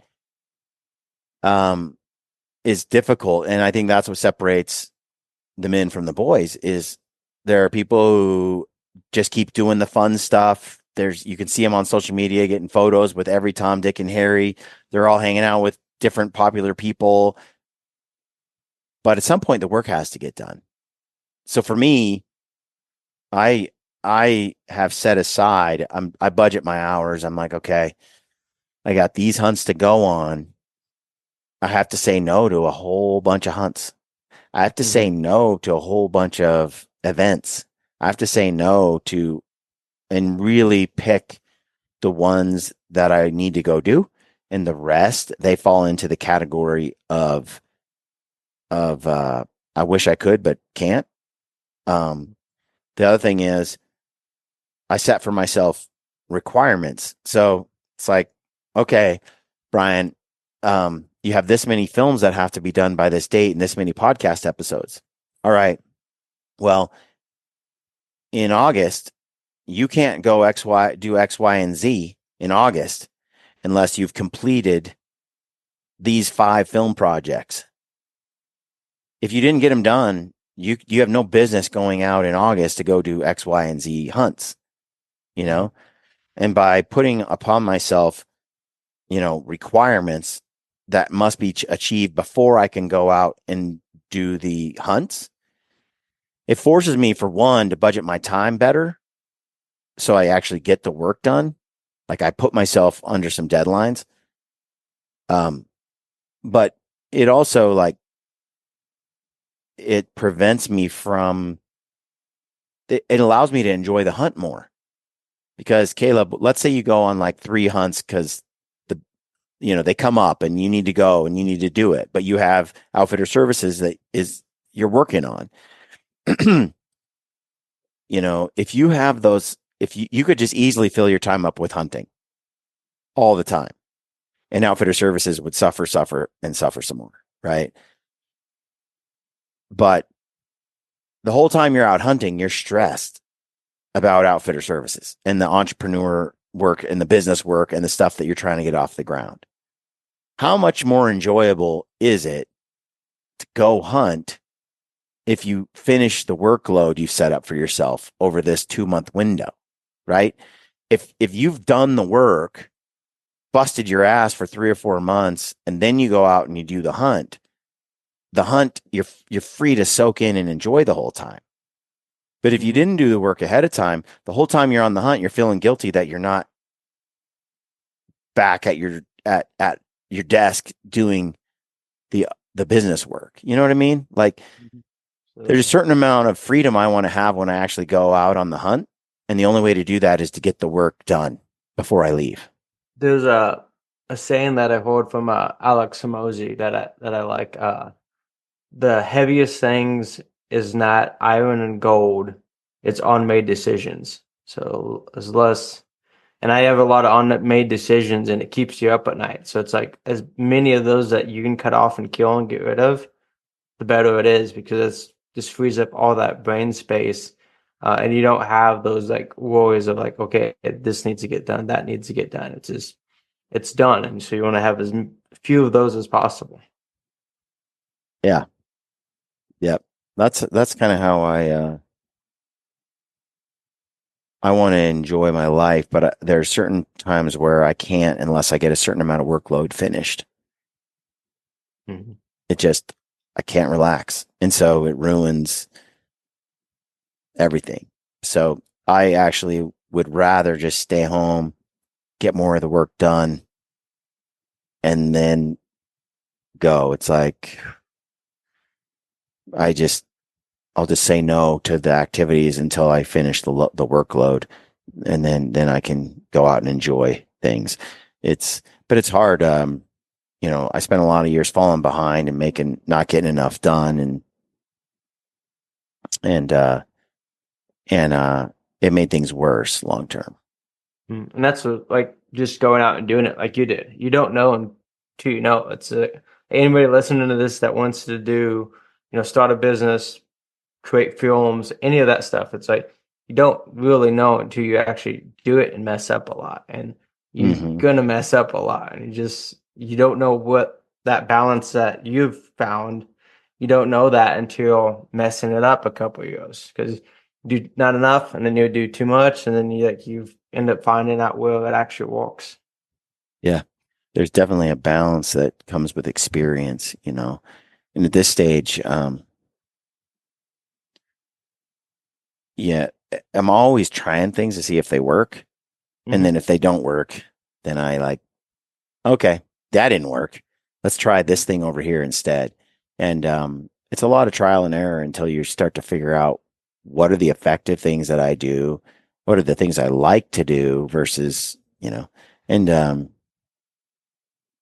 I've made a lot of mistakes though. Like I said, if anything, I probably spent too much time going to trade shows and events and saying yes to all the invites because I Hmm. wanted to build those relationships and all that, and not enough time actually executing on what really mattered. And I don't do that anymore. I mentioned this to Brad the other day. I am, I enjoy NF, the rapper. I like his Hmm. music. And he'll drop an album and he'll be the hype of the music space for 60 days, and then you won't hear about him for another year. Like he's gone. Hmm. No social media presence whatsoever. Like just off the face of the earth. And he buries himself in the next projects.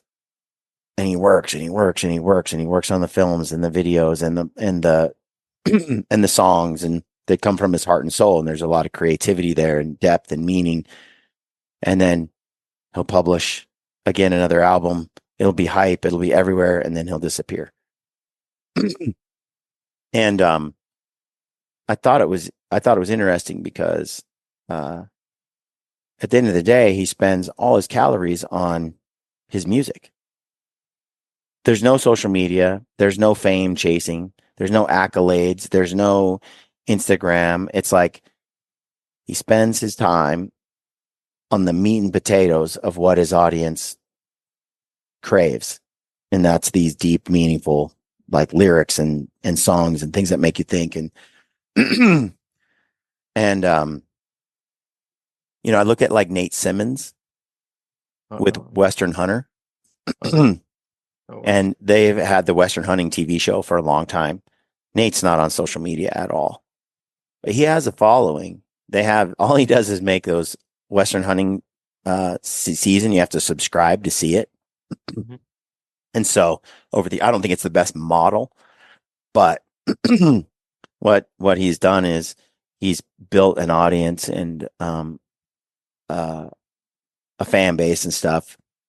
All he does is show up with films and disappears. There's no other focus.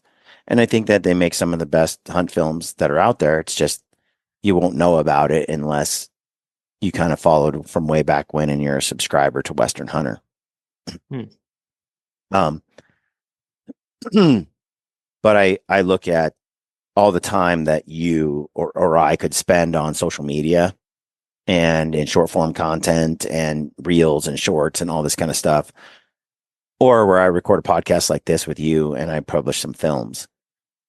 And that's where I put most of my calories because it goes back to the rest of my time. I want to spend making stuff that's, I want to have conversations like this that mean something to me. And I want to make films that mean something to me. Mhm. All the other stuff in between, Just fluff. I don't want to get caught up in it too much. I'd rather put my calories into making the next film that inspires you than making 1,000 Instagram posts between now and my published date. And that's just how I like to do it. And I think it probably makes that's the, it's not necessarily the most effective. I don't believe, but it's the method that gives me the life I want. Mhm. I don't want to just be on social media all the time. I rarely get on social media. I mean, once every few days, I'll glance at it. I'll spin through a couple things and I'm out. I just don't spend much time there at all. I used to. I don't anymore. And it's the same way with trade shows. Used to be, I was at trade shows all the time. Now, not so much, you know. You not see a good that's for me because like I went to so many trade shows. I went to less trade shows this year than I did last year, but I still went to like 10 to 12 of them this year. And I get exhausted at those trade shows. And I mean, I enjoy the people, but I don't enjoy the process of like, it's downtown Dallas or downtown Vegas. I'm like, this sucks. Was it not paying off at all? Because that's something that I've kind of thought of is like, do I really need to do these? What's the ROI on them? Because if there is a return, then I'll continue to do them. But I'm like, I don't like them. There's no doubt that going to trade shows and talking to people and is a prime networking opportunity, puts you in places for relationship building opportunities to meet new people like you and I. I look at that event with Leopold, it's sort of like a trade show event. It's another one of those events I've been invited to, and I showed up. And did I have time for it? I don't know, but look, it was kind of a magical group. I've met people from Bolton to you to hung out with Eva again, Rihanna, friends that I've had for a long time, reconnected, Randy Newberg. There are great opportunities that come from going to those events. So, but how many of them are like that?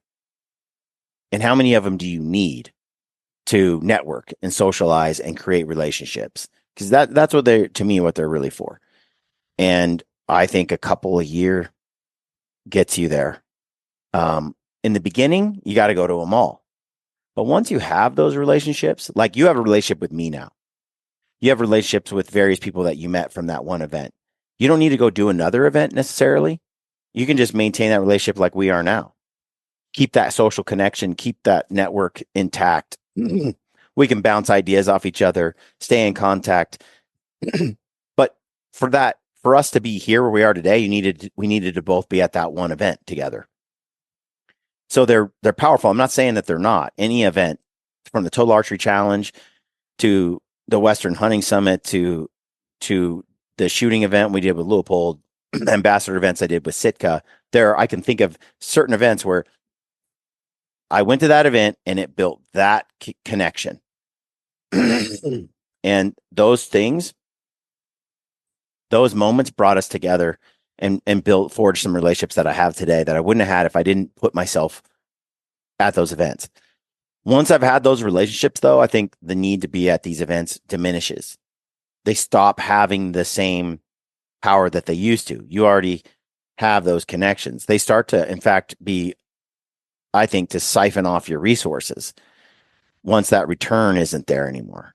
And in my opinion, and it's like that in any trade or any endeavor a person is involved in. Yeah, I think that there's you need to pick some that are highly effective that you go to, and then then you need to like get work done that's not there because they are a time suck. Then you have to ask yourself too, Caleb, like you said you're exhausted. They're just absolutely like tiring downtown. I mean, what kind of life do you want to live? Do you want to be a trade show circuit guy? Like build the life you want. Like going to all those trade shows had a time and place and a benefit to it. But as you get older and as you've progressed, you can start to say, yeah, you could even argue those things are hugely and highly beneficial to you, but you hate them. It's like I'd rather be out in the mountains than at this trade show, but I'm still doing the trade show. Well, design the life you want. Say, okay, as much as they're useful, I don't enjoy it. So I'm going to stop doing them because not for money reasons, not because they're not effective, not for any reason other than my personal peace and enjoyment isn't springing from that. And so I'm going to try to do something else with that time that can meet those needs without that type of activity, and start to design the life you want. Like I would rather go out and do a couple of hunts with those same days, produce a film and share it with 100,000 people, then take those same calories, go to this event and shake hands and hang out with, for a 5-day weekend twice at these or 4 days at these different trade shows. I'd rather backfill that with some other activity. It's all going to cost you at the end of the day, time and energy. And I just start picking what I want. So I think that they're effective early and then they become less effective and they're not fun to an extent. And I'd fill it up with something else, but I'm not saying I'm making all the right decisions either. There's a lot of people who took the opposite approach. They go to every single event and have for years, and that's their thing. Mm-hmm. I'm not a drinker. I'm not a partier. I'm not a who's who. I don't want a whole bunch of selfies with all the most, popular people on social. I'm not into that at all. It's not fulfilling to me. I would rather be on the mountain with Ryan Lampers, for 2 weeks, somewhere remote. And, I'd rather do 2 or 3 or more of those activities than 3 weeks of shows. Mm-hmm. So what it's done though is I built a little island in a way where I'm over here with my crew and we do stuff together, but I'm not really like in the social scene of the hunting industry that much. I could be. I'm sure I could be. I could go to all these tacks. I could go hang out with so-and-so, so-and-so, so-and-so, like I did early on when I started Gritty.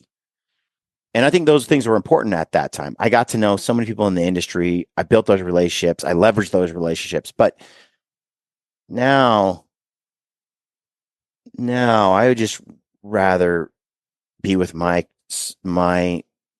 quiet time on the mountains with certain friends and bring that to the public.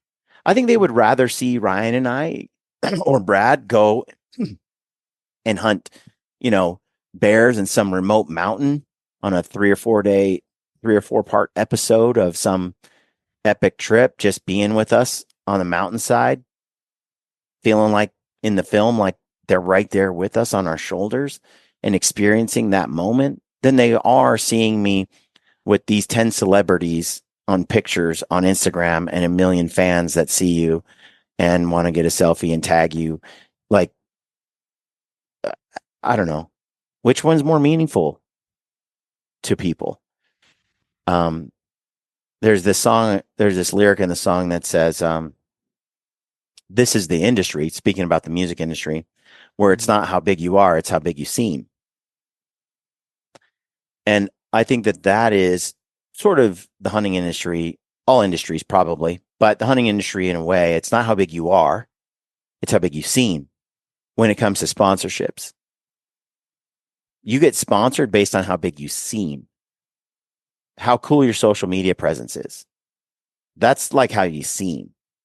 How big you are is how many fans you truly have that consume, I think, the content that you're creating.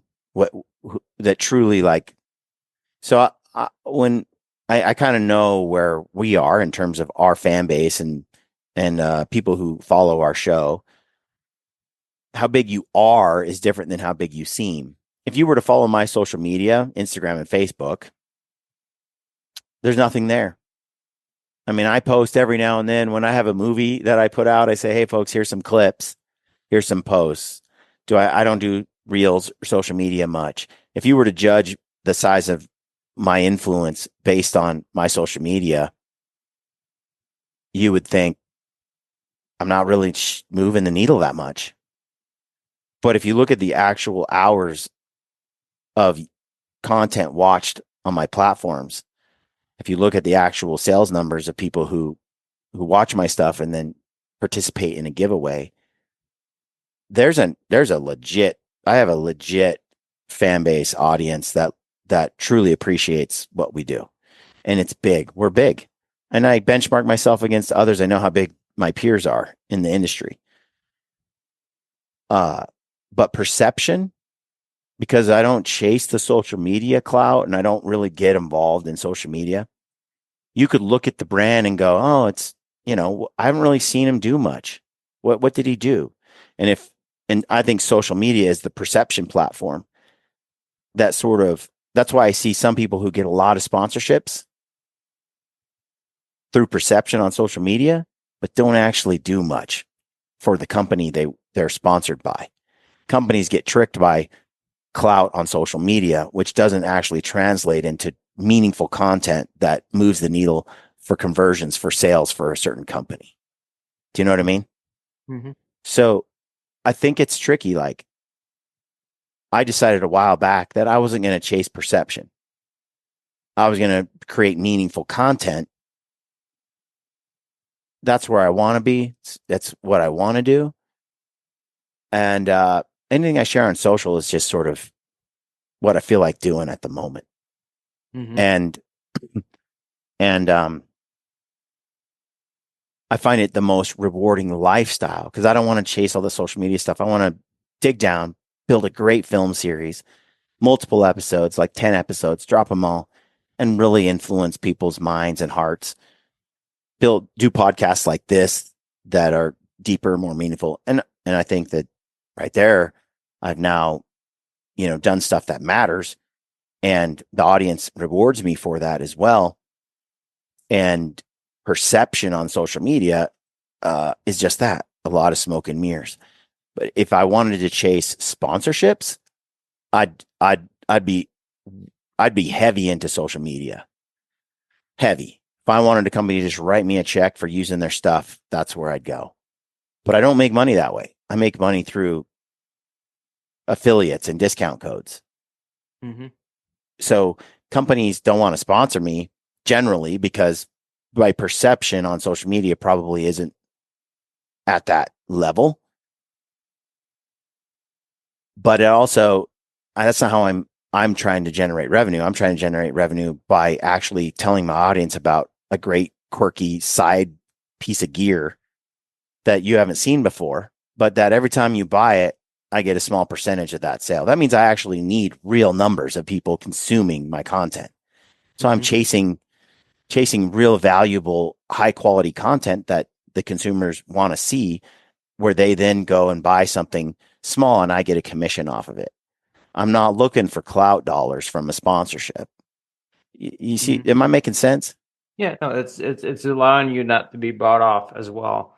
That's like That too. why I've decided not to with the films, films I make, not to take any like clothing sponsors, because it's like, and then I feel like I'm wearing a monkey suit because it's all the same brand. It's like I want to wear, this piece from this company, this piece from this company, this piece from this company. And when you do it that way, I think I don't know about all, but I think the ones that know, then know that your opinion's not bought off, because then it's like, well, this is what I use, and then I have sponsorship from companies that I've been using since I was 19. Reached Yeah. out to them after I started making films.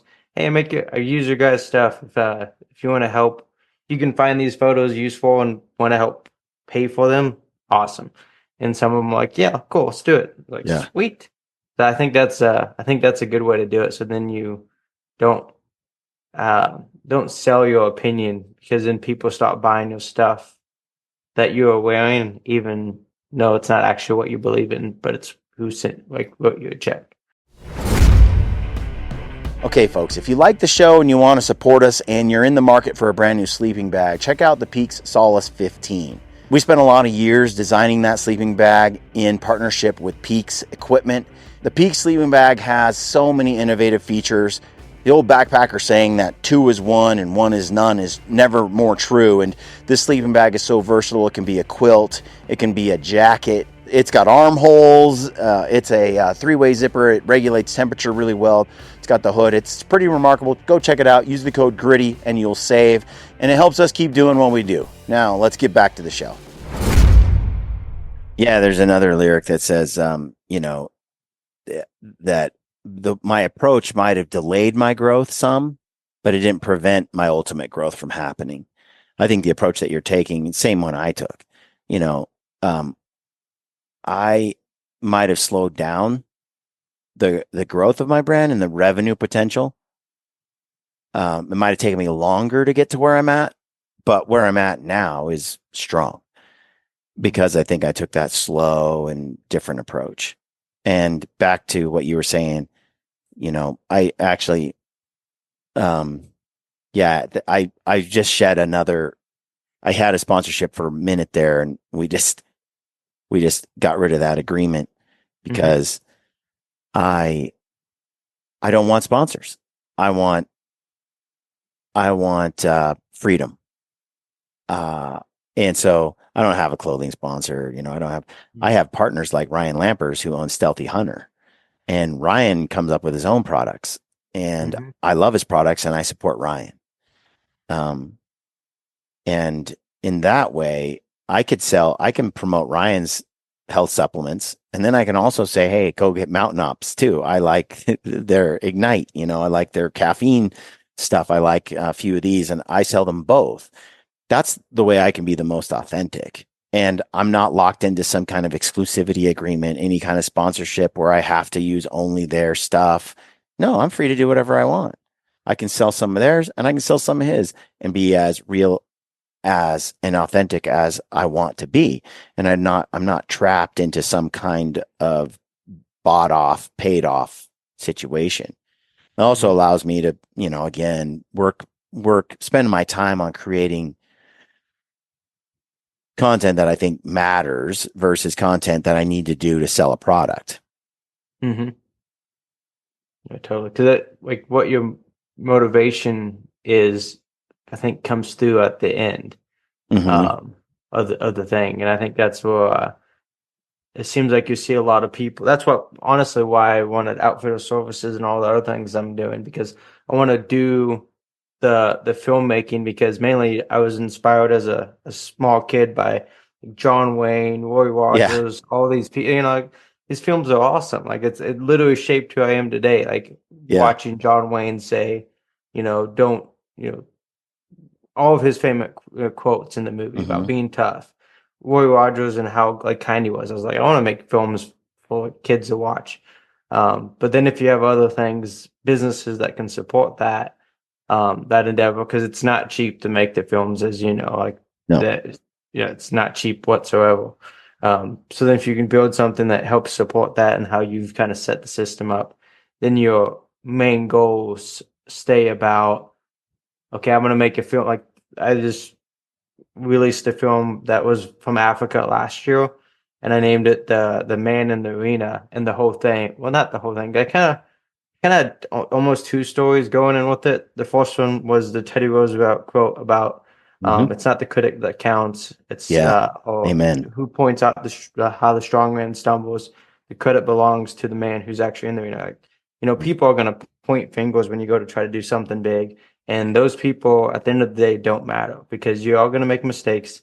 And even if you fail, at least you tried and you failed. Now you know.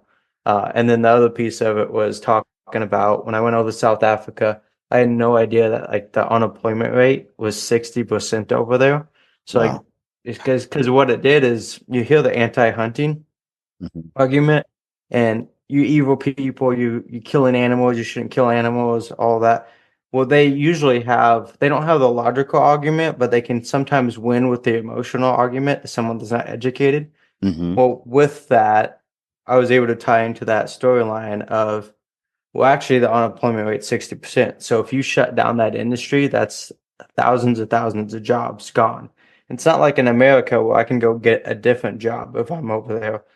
There's no jobs. So if you shut that down, not only are you actually killing the animals because now they have no value, you're also making, well, entire families can't eat. Those Right. kids are going to go hungry and they're going to have to go live in a slum. So actually, you're putting those kids on the street. So you're not doing it out of Dang. love. You're doing Yeah. it out of hate. Yeah. So Yeah. Where can people find your movie? it's just on YouTube. Yep. Yeah, just type in Caleb Stillians and it'll pop up the different films and you can see it. It's like 36 minutes. I edited it myself and I'm a big dumb hunting guy that used to carry 200-pound packs. So don't I think the editing's okay and I had some help Levi with uh 11 North Agency is the one Hmm. who filmed it and he did a good job of filming it. So it's not the most cinematic film in the world, but it's also not, too bad. And hopefully you guys, whoever wants to watch it, enjoys it. That's cool.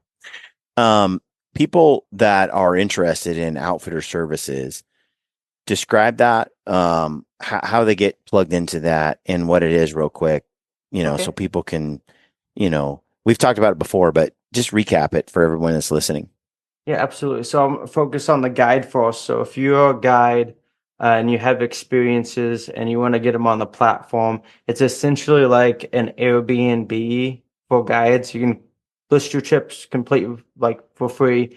You go on there, scroll to the bottom of the main landing page, and you see list your first experience. It'll click you through the next page, and you can kind of see it's an 8% booking fee. It has a video on how you post your experience.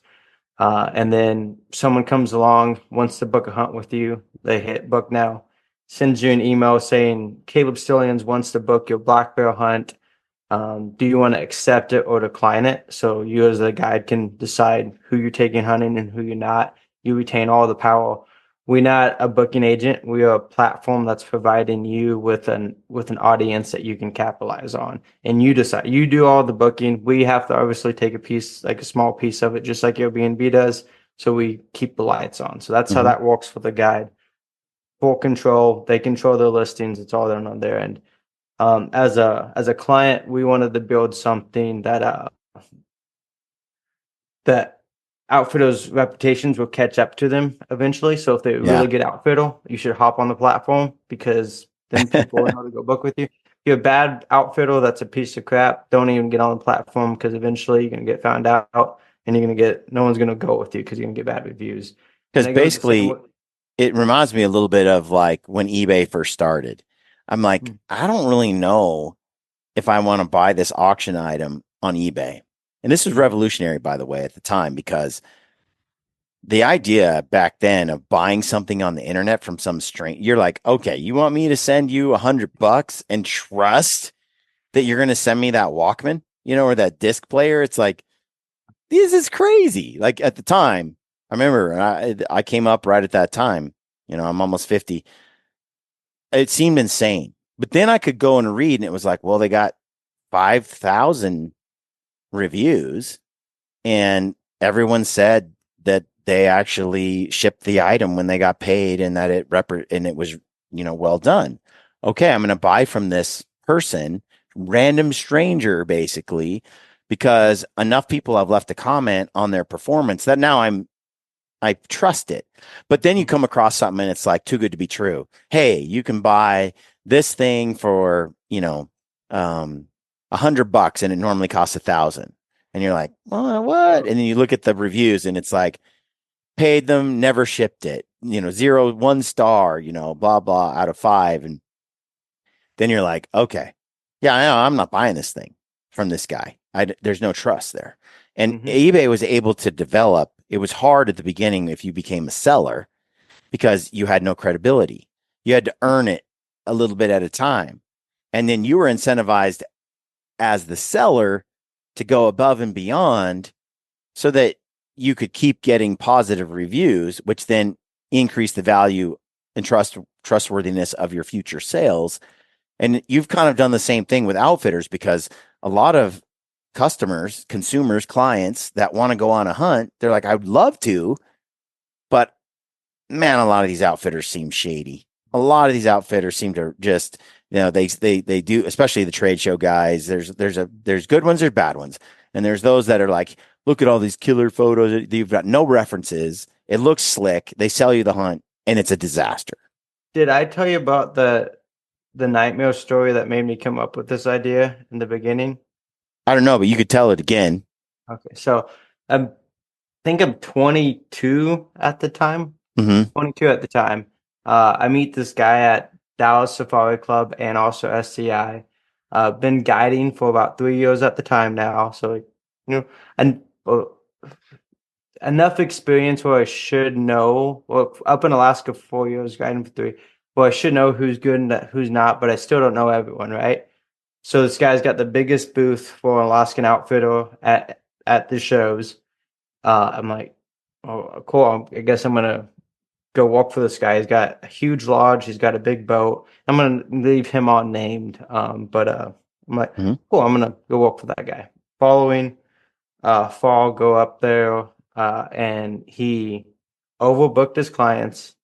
It was a crap show after a crap show. So what ended up happening, I had a guy and we went out with this kid and killed a few bears. It was awesome. He left. And then the guy was like, hey, can you take one more guy? I'm like, yeah, no problem. So this is bear 4. We go out, kill another bear. We're running low on food.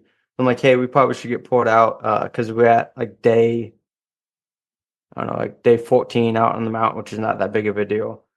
Drops off another guy because he overbooked his guy. So he's got a bunch of guys down there at camp. And I'm like I'm the only guy that's working for him that's experienced. So I'm actually killing animals. So then he's like, hey, can I drop off one more guy? I was like, yeah, but once I get this done, I need to get out of here because I only brought one pair of pants because I was only doing one hunt, all that stuff. Drops the next guy off, kill that bear.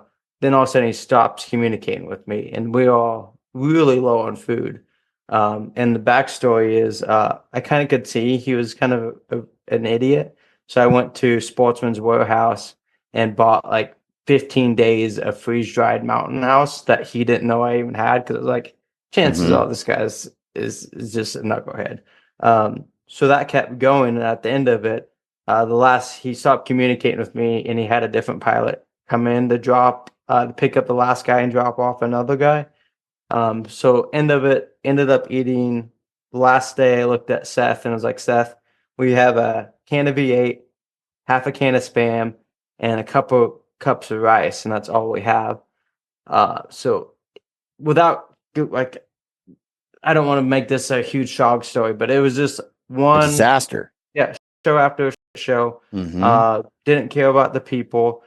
It just kept going, and I was like, holy cow, this guy is still booking people like today. Like he was at SCI again, he was at Dallas again, still booking people at the shows, and they just don't know because he's got all the right things to say. He's got references from people that are his friends that they can call. See, I think you get away with that in the show days, but I think the shows are becoming less and less relevant. People are able to book through like an Outfitter Services, for example. There's a lot of people that aren't doing trade shows anymore either. I've partnered with a few outfitters and gone on some hunts with them over the last year and a half or so, Ryan and I. Mm-hmm. And as we produce those films, we'll recommend those outfitters as we've spent time with them, think they're talented, think they're skilled. And those outfitters are going to benefit from us hunting with them, and we're going to benefit from by being able to hunt with them. And so it's a win-win, and people are going to rely, I think, on our validation of those outfitters more than they are a trade show. Like, I think this has happened on a number of outfitters I've worked with where they're like, Brian, after you dropped your movie, we were booked for the next 2 to 3 years. I don't need to go to a trade show. And I think it's quite, and the reason for that is it's quite risky for you to go to a trade show and just know nothing about a guy and just go, oh, let's do this. But now you have the internet. Now you have social media. Now you have outfitter services. Now you have all these other options where this guy can't get away with this much longer, Caleb. It's good. It's coming. It's He gonna come can't, out like, month. eventually he's going to get froze out. That outdated model people aren't going to buy. There's always some suckers, older dudes, I think, especially that go to trade shows to buy hunts. Mhm. That's becoming less and less the norm, I think.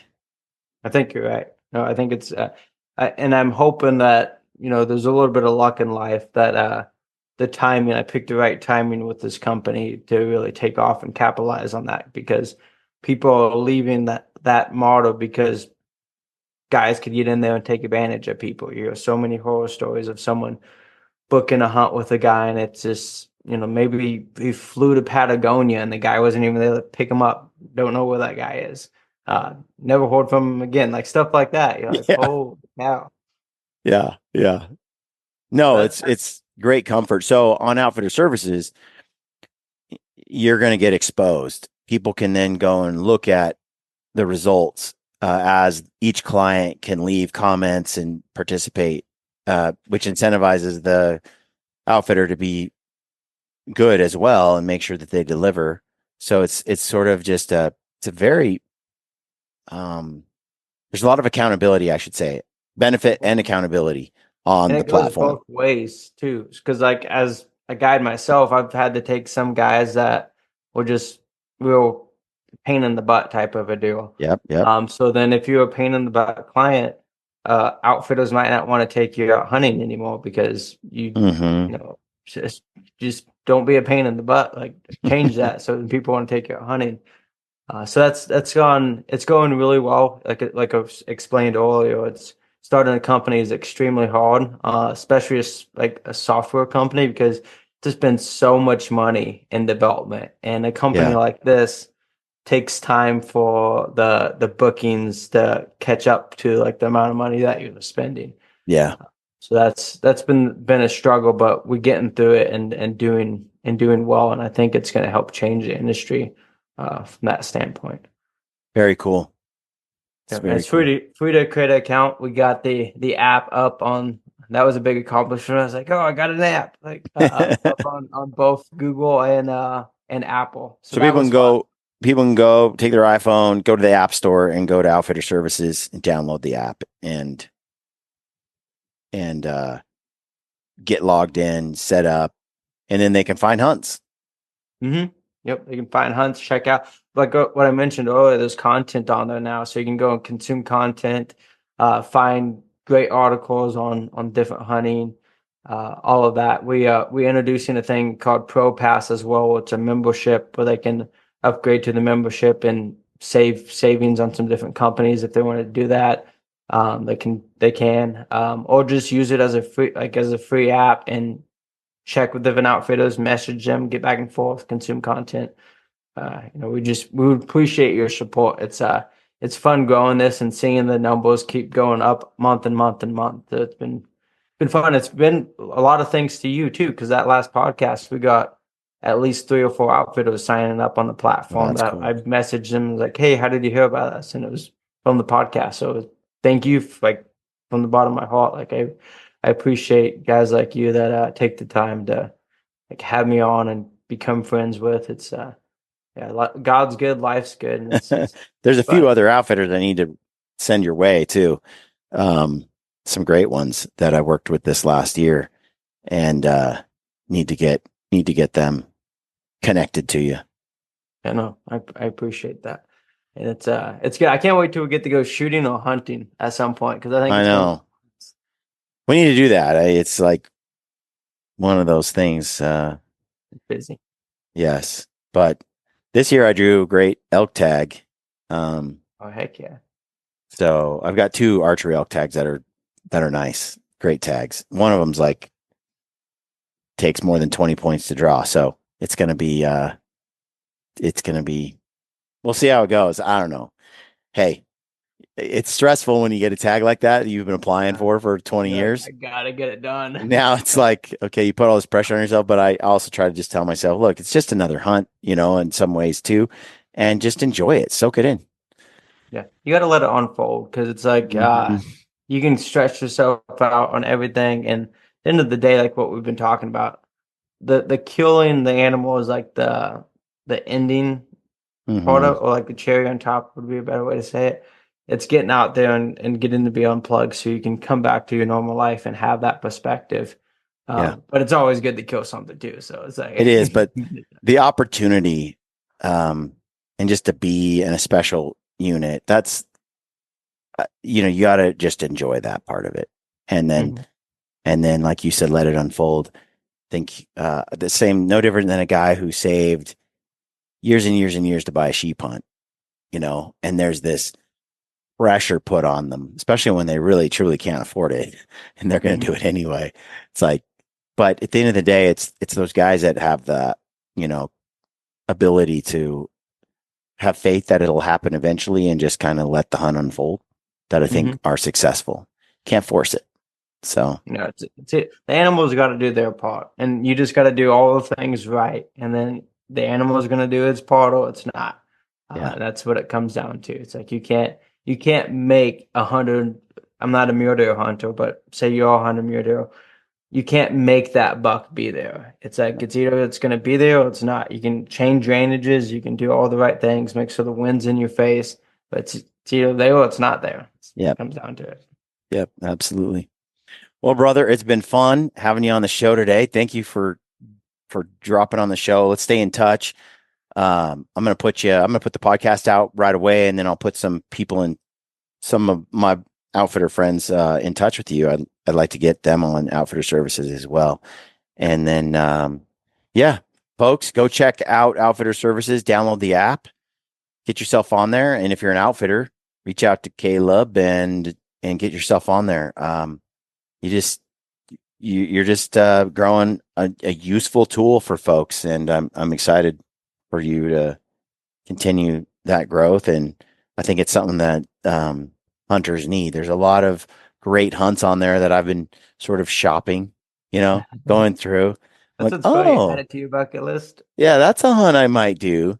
There's a couple blacktail hunts. I was like, wait a minute. A couple bear hunts. So yeah, super cool. All right. We're gonna wrap this up, folks. Thanks for tuning in, and we'll catch you on the next episode. Stay Yeah, gritty, friends. thank you, Thanks, Brian. Caleb.